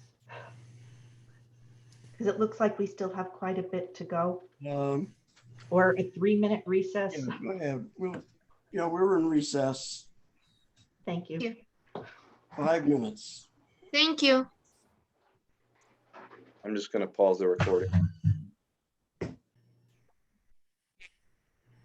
So it's 8:47 that we're coming out. Thank you. Okay, everyone's back? I believe Good. so. I'm here. And Thank you. Ann's back? Yes. Okay. Okay, on to new business. We're down to food services payroll. No, we're still on G, I think. Am I in the wrong spot? Hold on. You're right. My agenda's out of order. My apologies. Okay. We're on the new business, Phil. Item F. All right, so we need to update the food services payroll for the 21-22 fiscal year. I worked with our payroll coordinator and food service director to draft a 3-year plan. Obviously, we're small. I don't want to put salaries on screen. This is to address the minimum wage increase. It goes to $13, then it goes to $14, and then it goes to $15. So It's the minimum wage is now $13 per hour. And then in 23-24, it'll go to 15. So the minimum wage increase impacts several of our food service employees. And just like we did with substitutes, I need to maintain a reasonable buffer between our kitchen staff, our kitchen managers, and our food service director. And if we just keep giving dollar raises to the folks that are to meet minimum, minimum wage, it's going to create some challenges.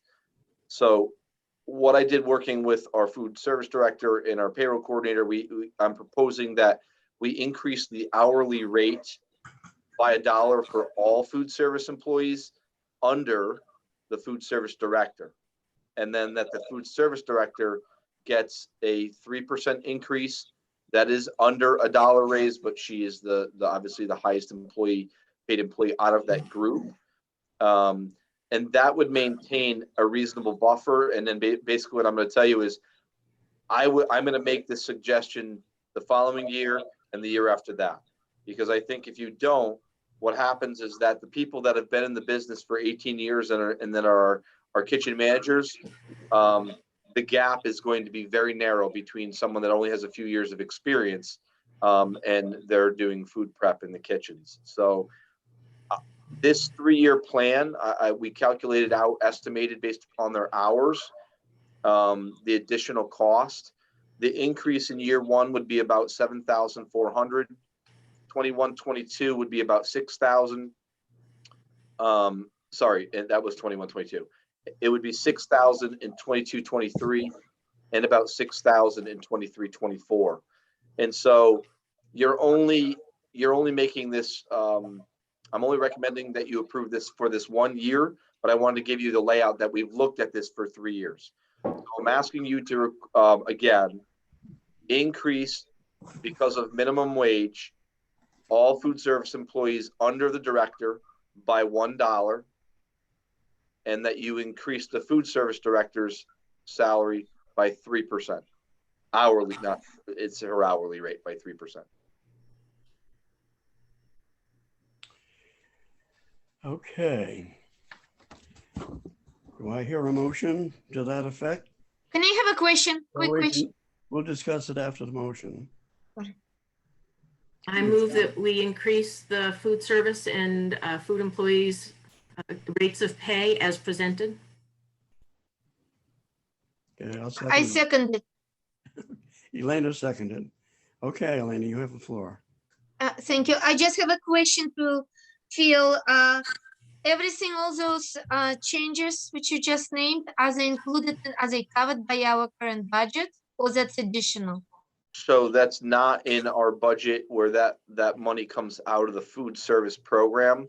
And that was the one that I said is going to have about $40,000 in the year-end account. It's the healthiest it has been in, I can't tell you how many years. I don't know that it's ever been at $40,000. So it's not necessarily in it falls under the Board of Education's responsibility, but it is not under the Board of Education budget. It falls under the food services budget because it's a what am I trying to say? It's a self-funded program. Thank you. Thank you. You're welcome. Okay.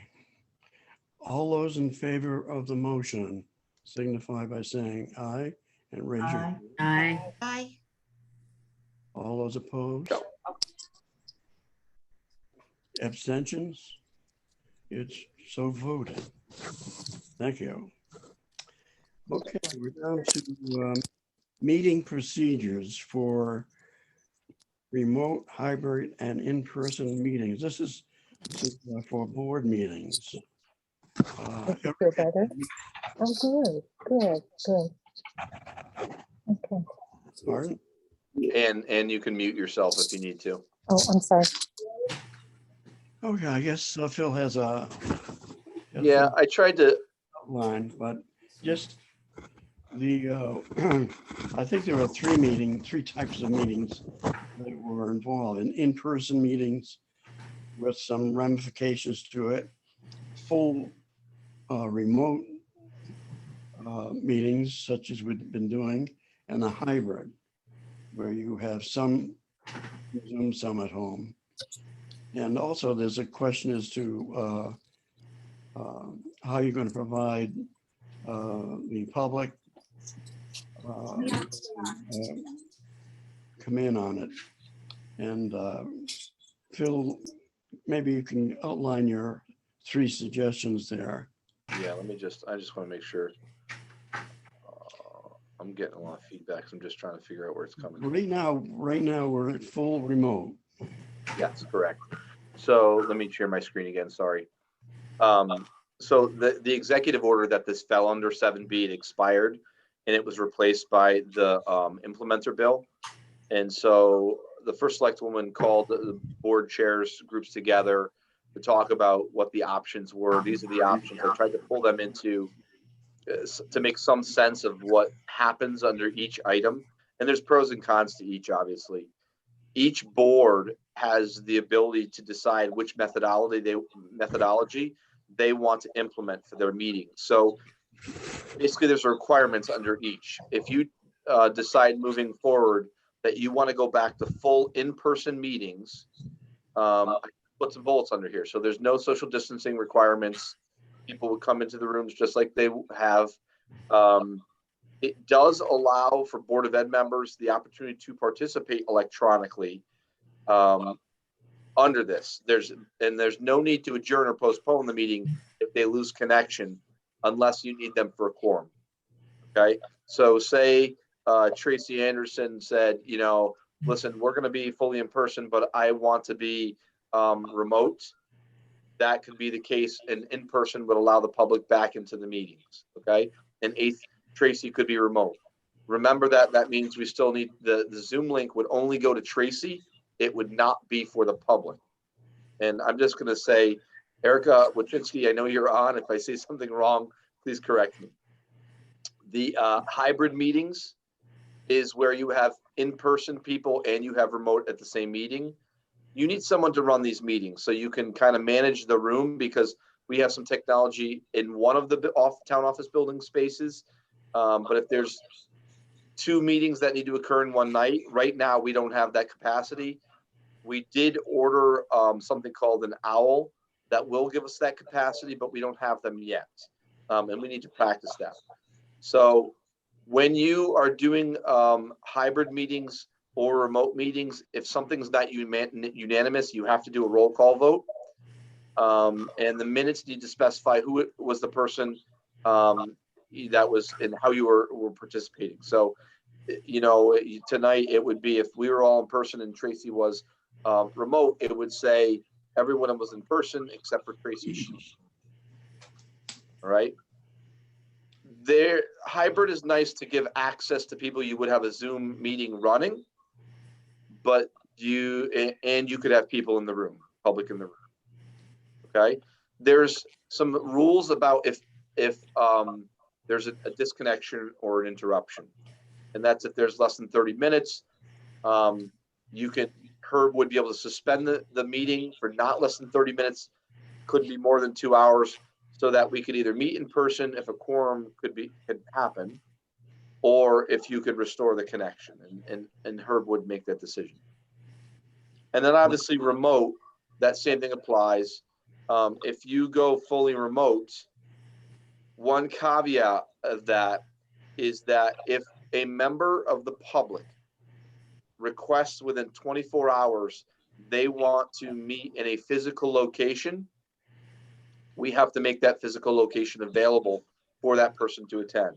Meaning, I would be on site, I would be on Zoom, but that person would probably be in the room or in a space in the town office building with me, because we have to make it accessible to them.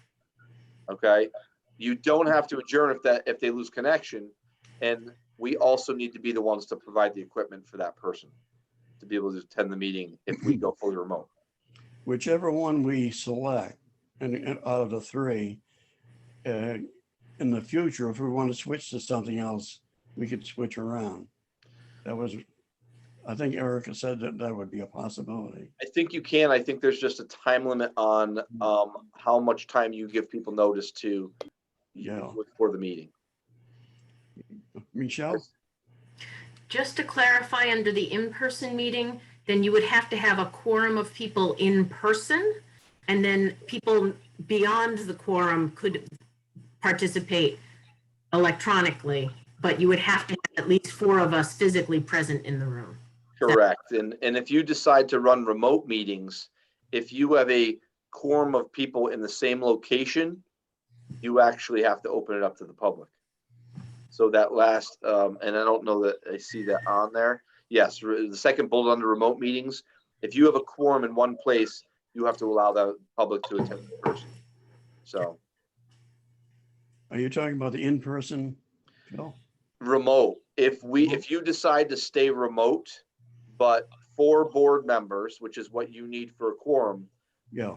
decide to attend it at the town office building in person, you would then also have to open it up for the public. Right. Can I have a quick question, please? Go ahead. Yeah, about the remote meetings.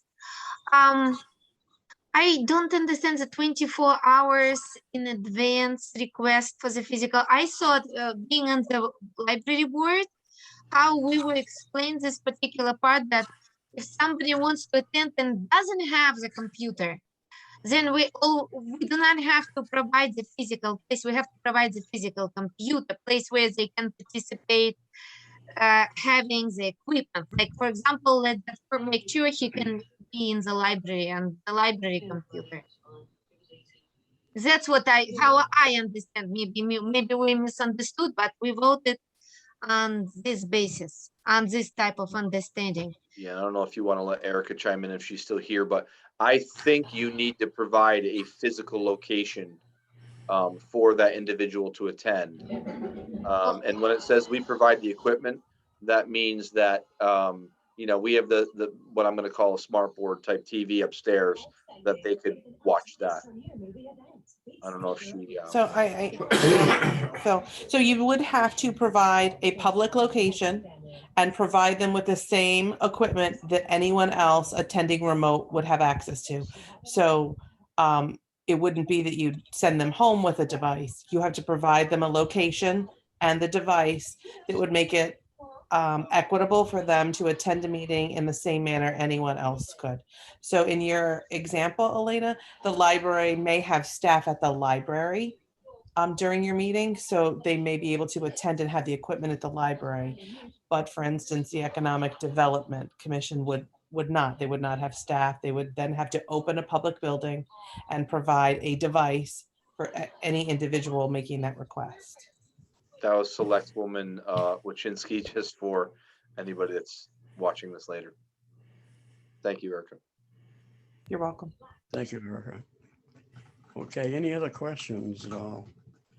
Okay. I have a question. Raised. I have a question. Donna? So, I personally really like just being able to get on the computer and participate without having to worry about weather or going anywhere. I'm also thinking that because we're the Board of Ed, we may have parents or guardians who would like to participate. And I will tell you that when my kids were little, the last thing I wanted to do was pay for a babysitter so I could go to a public meeting. And this may be a way to allow those folks to still participate. We've had parents and teachers and other people from our community participate this year. I don't know that if we were in person that they would have done that. I think that they kind of hop on, they do the present to speak, they listen to the parts that are important, and then they can get off and deal with what they need to at home. So I kind of I like doing it online, but I also think that it allows parents with young kids to participate a little easier than if we're fully in person. Okay, Donna, thank you. Anyone else? Can I make a quick comment? Elena? Yeah, just quick comment. I also think we don't know what the autumn is gonna bring, the winter. If we will choose the online option, what we do now, we kind of protect ourselves from being disrupted by some new development in sickness with COVID. I mean, not ourselves, but the meetings. That's what I mean. Sorry. I have another question. If we were to hold the meetings in person, would we all be required to wear masks in the building, or would it be optional only for, would it be mandated only for people who are not vaccinated? What's the, I don't believe there's any requirements for masks at this time. I just saw Eric on mute. Our policy is the same as the state currently, which is unvaccinated, wear a mask inside. If you're fully vaccinated, you would not be required to wear a mask. However, there is no, that is self-policing. So we ask, certainly people use the honor system. And I think one of you had asked earlier if you could change your decision. It's meeting by meeting. You just need to be aware of the time frames by which you would have to warn members. And if it's remote or hybrid, you have to let your members of the board know 48 hours in advance. But you don't have to make a decision for every meeting going forward. You can, but that's not required. Thank you. Okay, thank you, Erica. Are we ready to? Yeah, I'd like to make a motion. Can I make a motion? Yes, I would like to make a motion to continue hold online meetings for the whole coming year. For the year 21-22. you want fully remote? Fully remote, sorry. Did not see. Okay.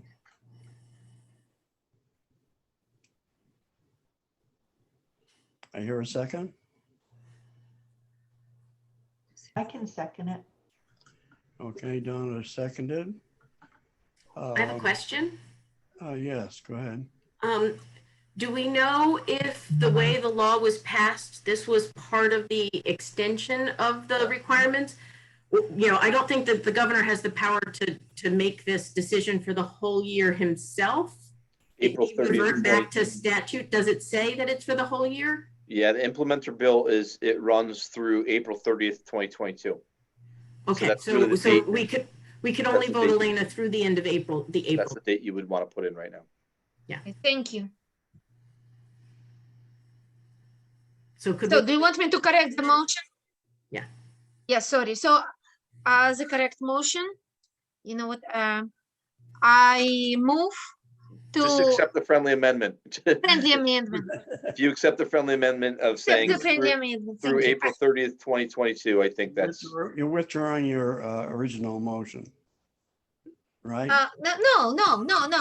With friendly amendment. Yes, that. Right, and the friendly amendment was to go through the April 30th, 2020. Yes, we And continue as to long as- hold remote meetings. And Thank Donna needs to approve that as well. Oh, I'm fine with that. There's your answer. So yes, I approve. Okay. Any discussion relative to the motion? All those in favor signify by saying aye. Aye.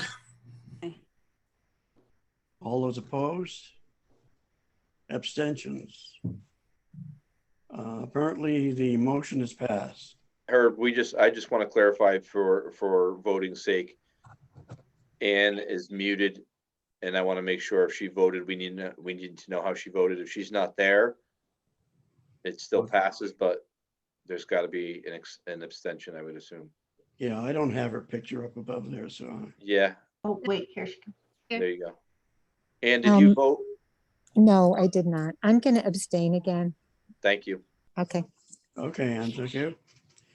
Okay, the motion is passed, and we'll move on to the next item on the agenda, Policy 2134, Director of Curriculum Instruction. Yep. So I'm just going to tell you, last time I was calling the job description policy, it falls into our job description book. Once we have that job description, we take a portion of that, and that's what is created the policy.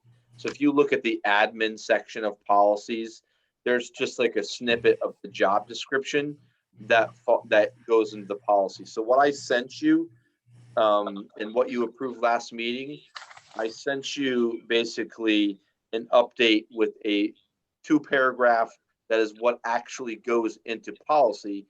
And when you look at the job description, it would be what you approved last time, if that makes sense.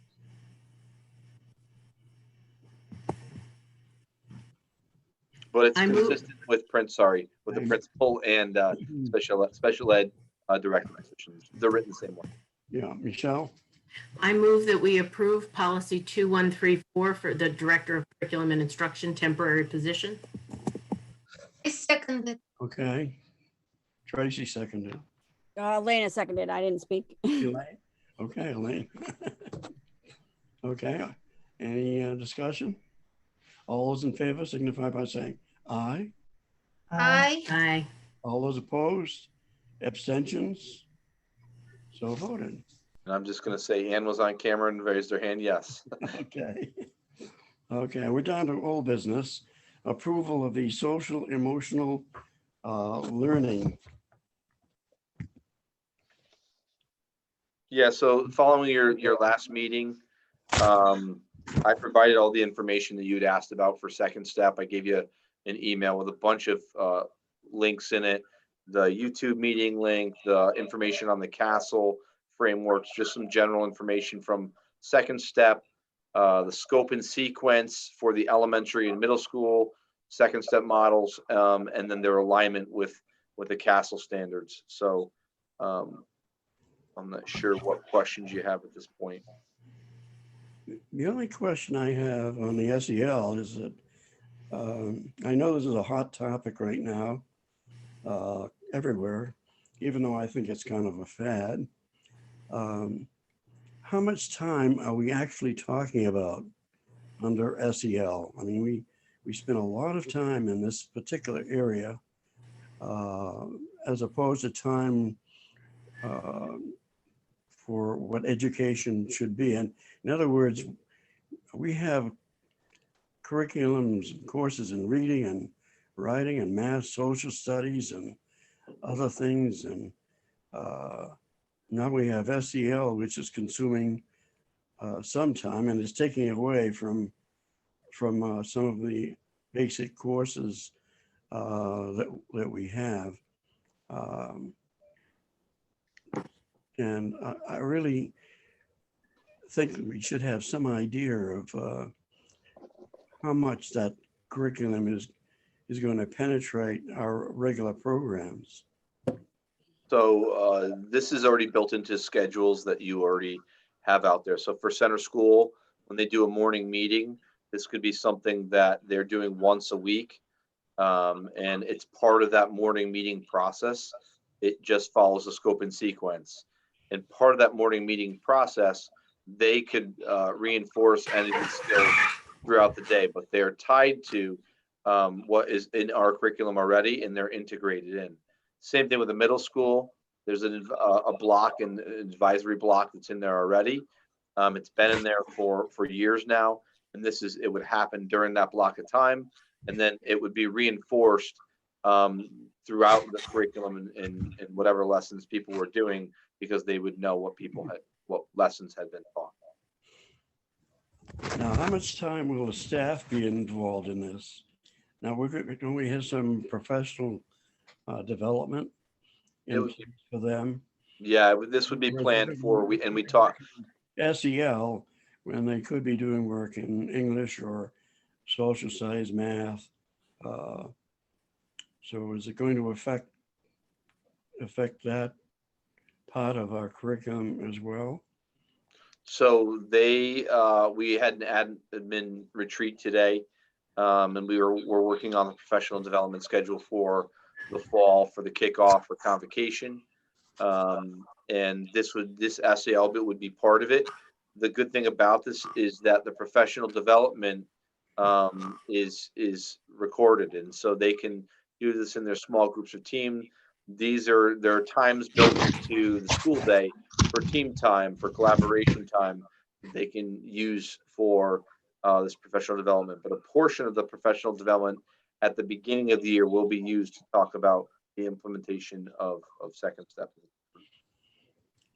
So we have special times for SEL, but staff are going to get some training in SEL, which will help them. Now, how much time in class would they be involved in social emotional learning?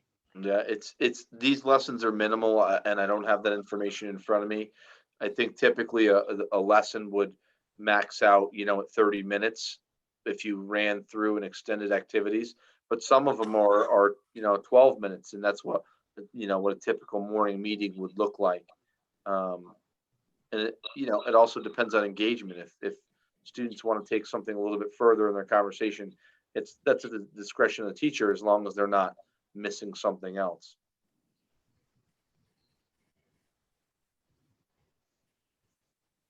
Okay.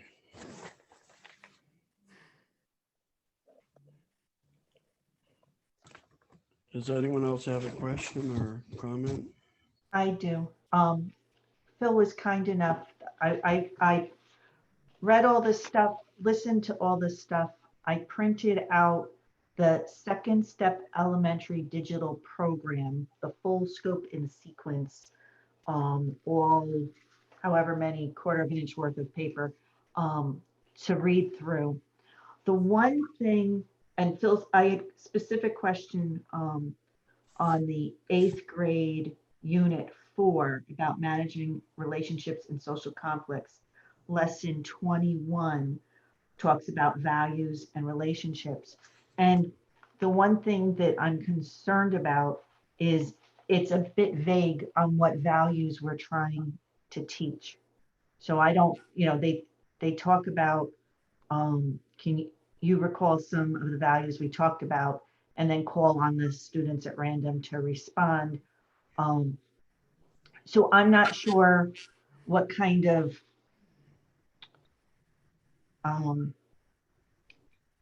I don't even know how to word this appropriately. What kind of guardrails, boundaries,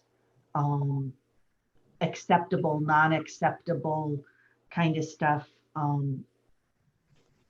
as far as, if a kid pipes up with a value, and maybe it's not something that we would want going on, how do you deal with that in a productive way? I mean, it looks like on this particular lesson, I added up the time, Herb, and it's about 25 minutes.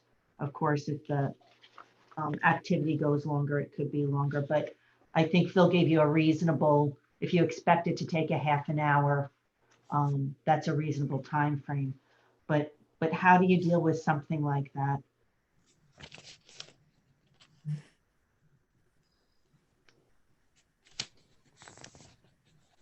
And I'm not sure if that question is for me. I mean, Yeah, I mean, I'm concerned, society's values sometimes are a little twisted, and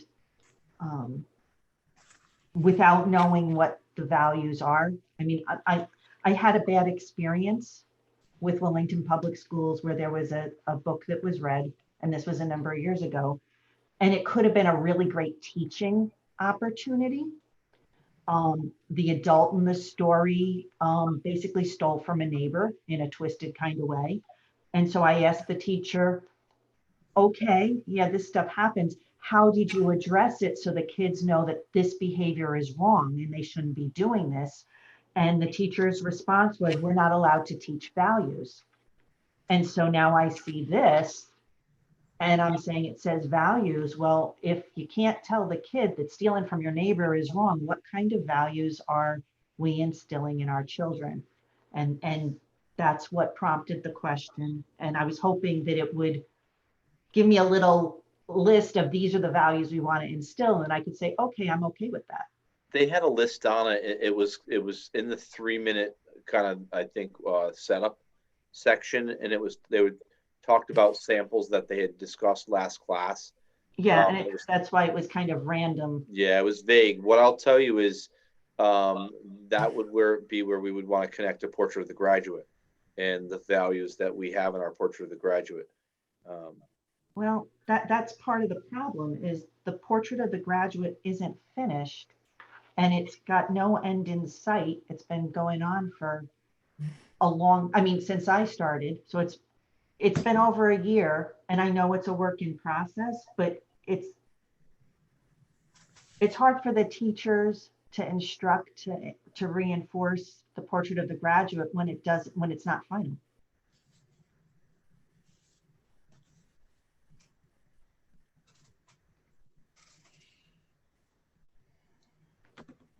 The values, just so everybody else knows, the thing I sent Donna, that was the lesson. The values that they identify in there were humor, perseverance, gratitude, honesty, kindness, and integrity.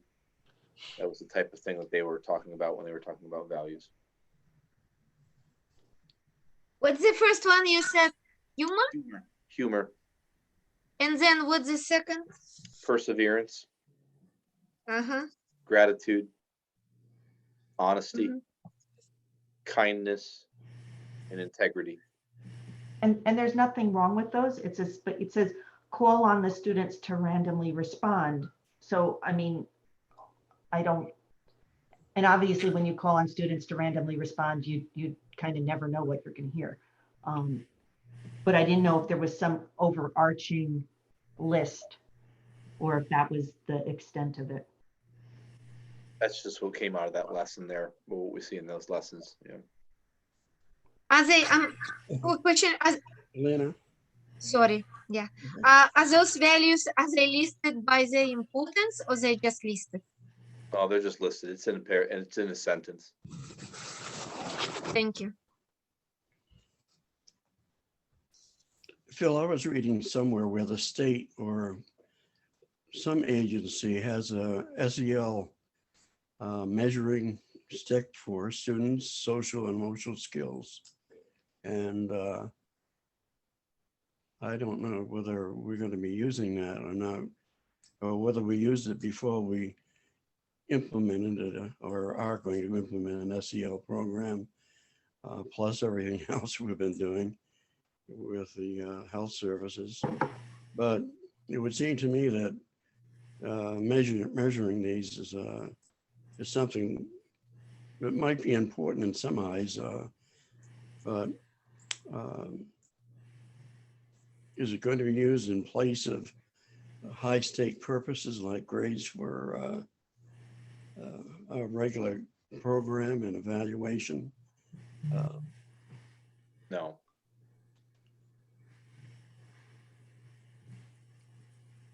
Are you asking if it's going to be assessed? Is that what you're asking? Yes.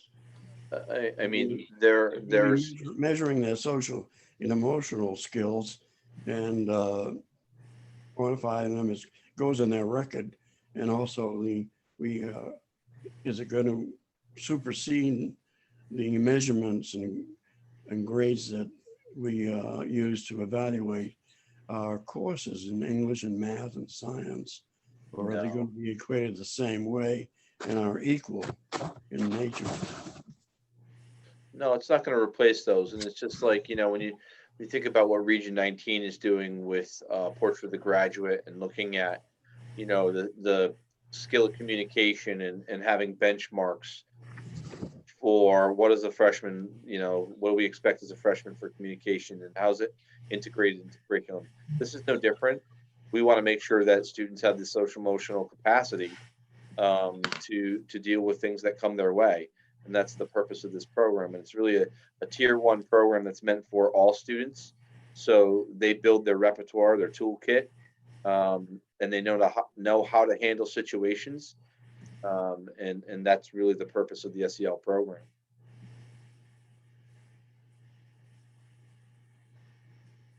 Just to clarify, note that the State Department. Does SEL, I know I've done some reading. I was wondering if it dwelled into character education as one of the soft skills that they have, and that would be in opposition, say, to family character skills and attributes and religious skills too. Is SEL going to be getting into that area? I'm not sure what you're asking. I just wanted to, before we jump to another topic, I just wanted to say one thing on the evaluation, if that's okay. Sure, go ahead. So I know the State Department of Education is piloting in a couple of districts, optional entirely, a very small evaluation process, but it's really asking students about, I saw the original questions, it was very basic, like, I have friends in this school, you know, questions about, to see kind of how they're, you know, where they are or how connected or disconnected to the school they are, but none of those pilot programs are using them to truly evaluate students or to integrate it with the curriculum or in any way adjust with the curriculum. So I know there's been some discussion about it, but where it's resolved to is really, at this point, very minor. I'm very concerned, just like you are, Herb, that they could escalate that and turn that into a monster.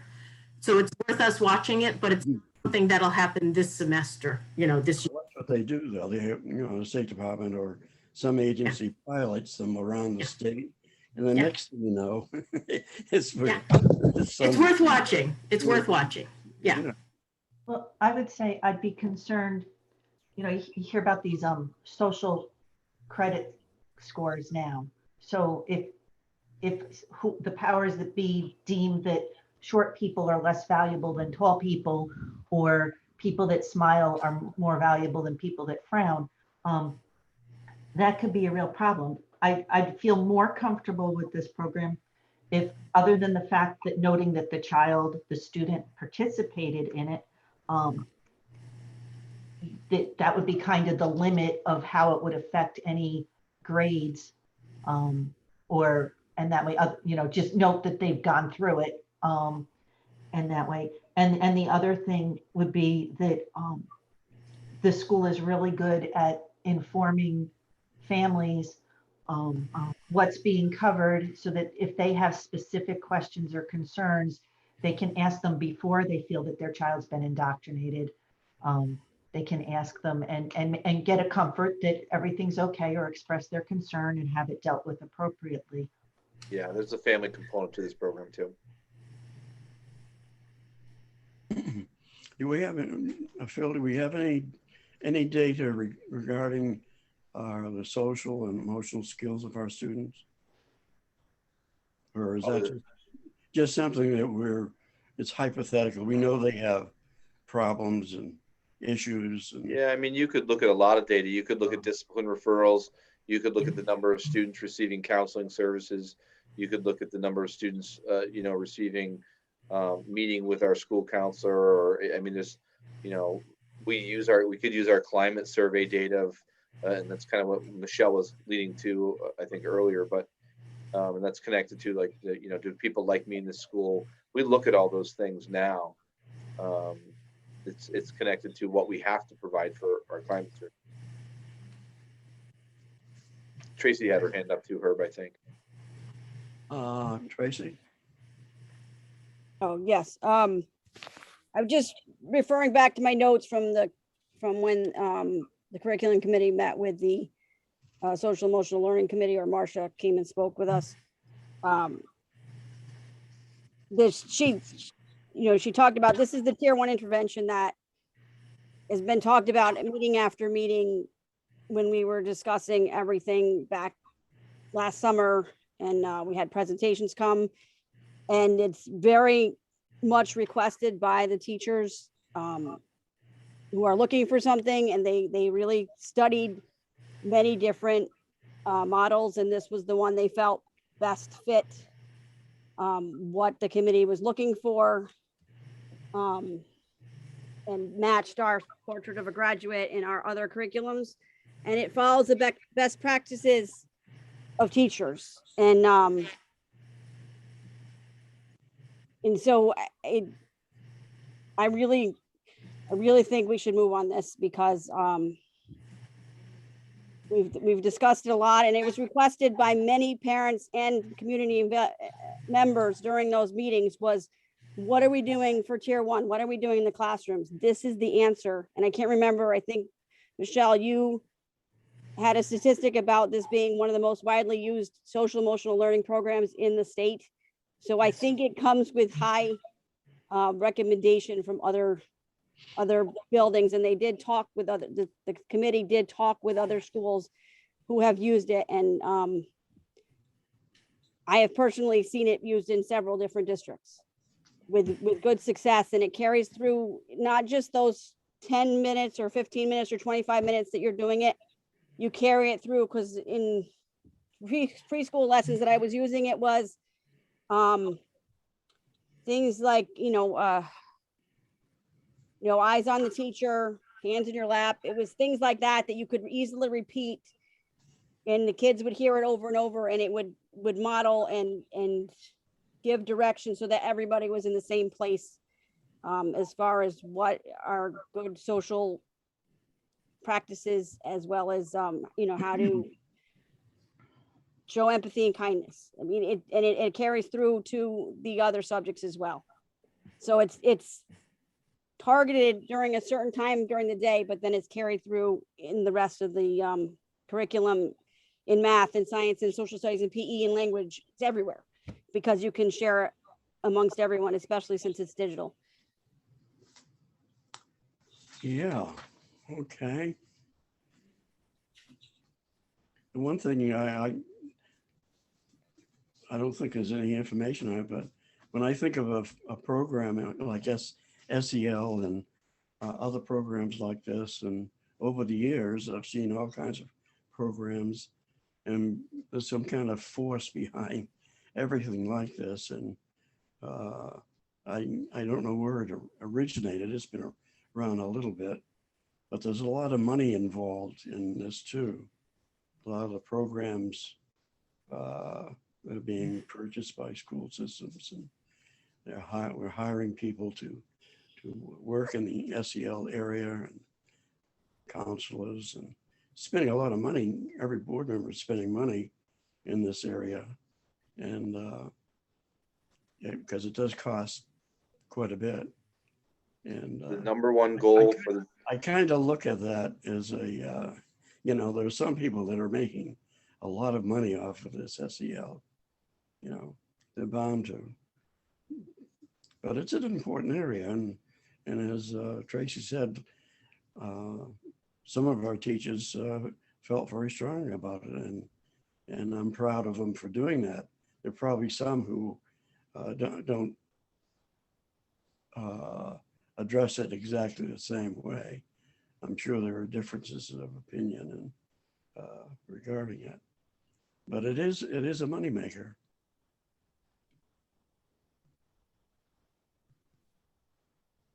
Donna has a hand down.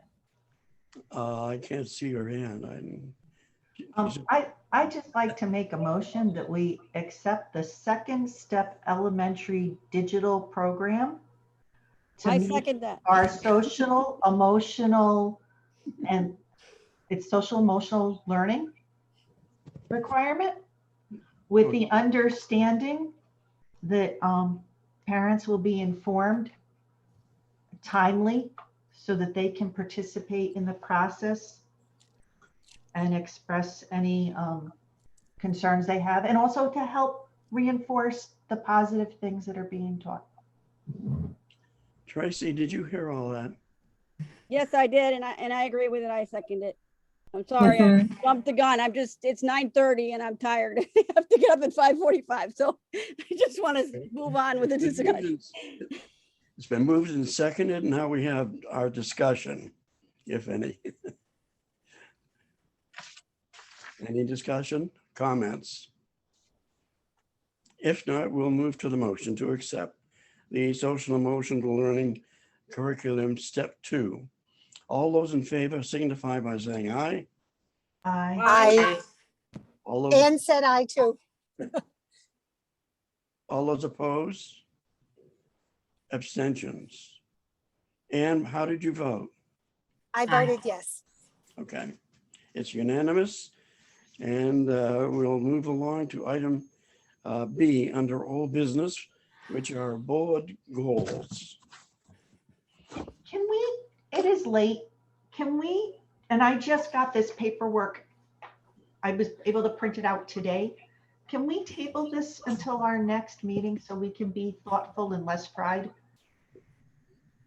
Is that permissible? You could make a motion anytime, whether we accept it or not, we'll see.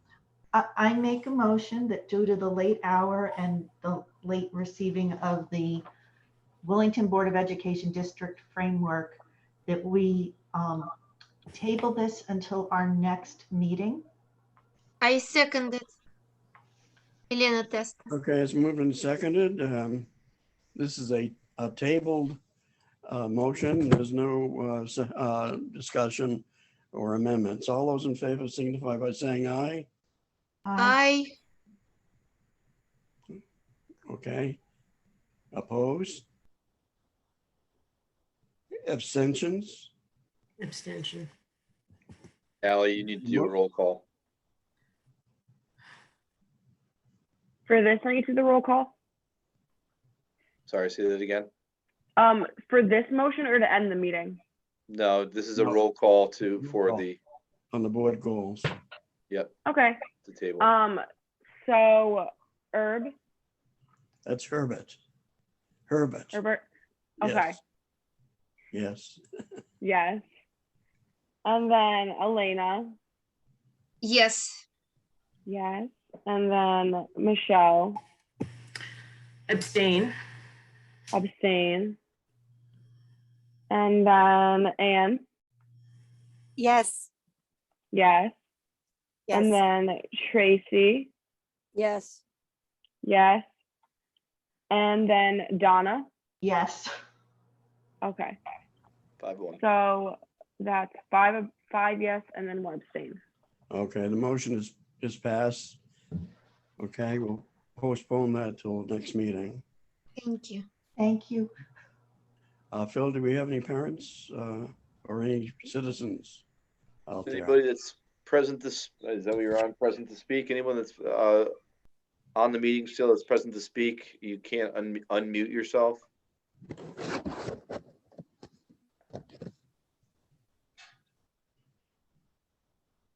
They can or they can't unmute themselves. You can okay. unmute yourself if you want to speak.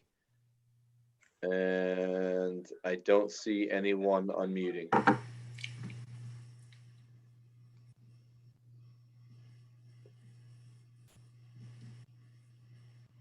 You're at the board comment, I think, Herb. Okay, we're done at board comments. I have a couple of comments I'd like to make. Number one, I'll be brief. Phil, do we have ventilator system for all rooms now in both center and hall school going into next year? Are the rooms ventilated? No. Do they Probably. have air purifiers in them? Yes, The ones that we bought. correct. And every room has something. Every space that needs it, yes. Okay. Also, I'd like to have some information on the student activity fund at the next meeting. I think our policy, one of our policies suggests that the superintendent provide us with the results of that. Also, I want to say, I want to thank the teachers who put and superintendent who put the graduation exercise together. It was a fine exercise. Any other comments, Michelle? I wish that we had had a chance to ask Phil what the impact of delaying the board goals conversation is, because I know the administrators' goals follow from the board goals. So because we moved so quickly on that, we weren't able to ask you that question, Phil, and I'm just disappointed that we have had a considered conversation about that before the motion was made. I understand we're all a bit tired. We're still an hour earlier than we were last month, so consider that progress. I am disappointed that we could not come to agreement about the contract tonight, but I look forward to having that conversation further at the committee level. and discussing it further.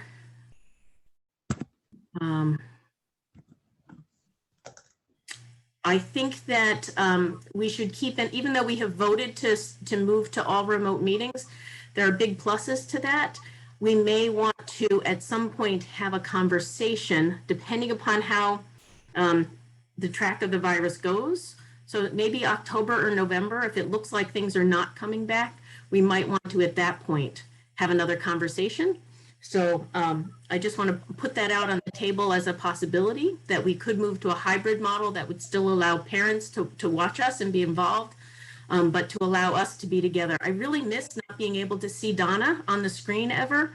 I can't see when your hand is up. I can't read your face when you're not commenting, because I can't see you. In the same way I missed Ann tonight, that she couldn't do that because her daughter is ill and she was unable to be with us visually. So I recognize that that's one of the limitations of technology. So I hope that we will consider moving towards, if it's safe, moving towards being back in person, at least as a hybrid model, maybe another 5 months from now. Thank you, Michelle. Good point. Tracy?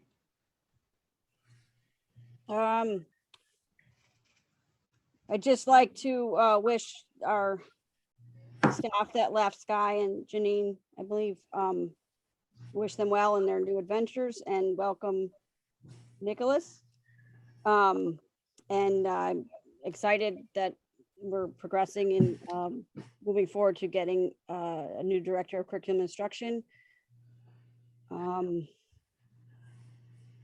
I think that's all about, my brain is working, not working well tonight. So I think that's about it for me. So thank you.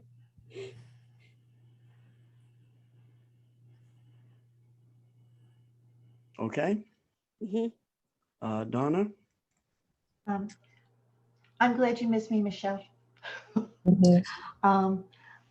Couple things. One is, I would love it, Phil, if your, I'm going to call it your list of dreams, would be shared, because one of my concerns is we found out kind of at the last minute about the Promethean boards. And I think that the board, if we had seen the other things on your list, we might have still made the same decision, but we might have chosen 2 or 3 other things that we thought was more important, but we'll never know because we didn't see what the other things were. So I'd love it if, as things progress, if you could give us an idea, and knowing that it's not a set in stone list, that it can change over time as things change and as new things come to your attention. But it kind of helps, I think it would help me to better understand your vision and be supportive of it. If I knew what, had a little bit more insight. The other thing is I'd like to encourage whatever needs to happen to get this portrait of a graduate done, because in the framework that we have not discussed, it specifically refers to portrait of a graduate. And so I have a hard time having something connected to something that's not completed yet. And that way, but I also appreciate everybody's hard work and patience and diligence during this crazy rainy weather. Thank you. Okay, thank you, Donna. Ann? I want to apologize for my distractedness tonight. I had kind of hoped I could have pulled this off a little better with the 2 competing demands, but so I apologize for that. Like Herbert, I also had a chance to attend the Hall School as well as the Center School graduations, and they were wonderful. They were very, very meaningful. So I want to thank everyone for making that happen again this year. So thank you all. Thank you, Ann. Elena? Well, I would like to apologize for being too emotional, especially towards Phil. I'm sorry. And a couple of questions that was wrong from me. Number one, and also, and too emotional towards Michelle. I'm sorry, Michelle, too. I don't like when I fail. my emotions. But also, I would like to request for the next meeting, Phil, if we could make some short information, like part or whatever, just to deliver some information to people in our town, because I know many are concerned if critical race theory is taught or in any way infused in our curriculum, in our school curriculum. If Project 1619 is taught, I know you answered me, but it's really for people in town.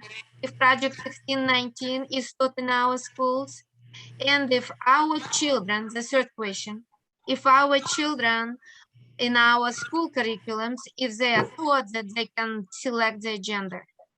So I don't think those should be questions for our arguments or for, it's just information for parents so they would know. We need to be totally transparent. So if those things are taught, parents need to know, and they want to know. It's not they need, they want to know. Thank you. So if we can do it next meeting, just to get the answers for those 3 questions. Thank you. Okay, thank you, Elena. Phil, thank you very much for monitoring this meeting for us. And you have your hands full now, I guess. Is there anything else for the good of the order? Okay, if not, I'll entertain a motion to adjourn. I move that we adjourn the Okay, meeting I'll at make a motion. 9:44. I second it. Okay, Michelle made a motion to adjourn. Elena seconded the motion. All those in favor signify by saying aye. Aye. Aye. All those opposed? Abstentions? The motion is carried.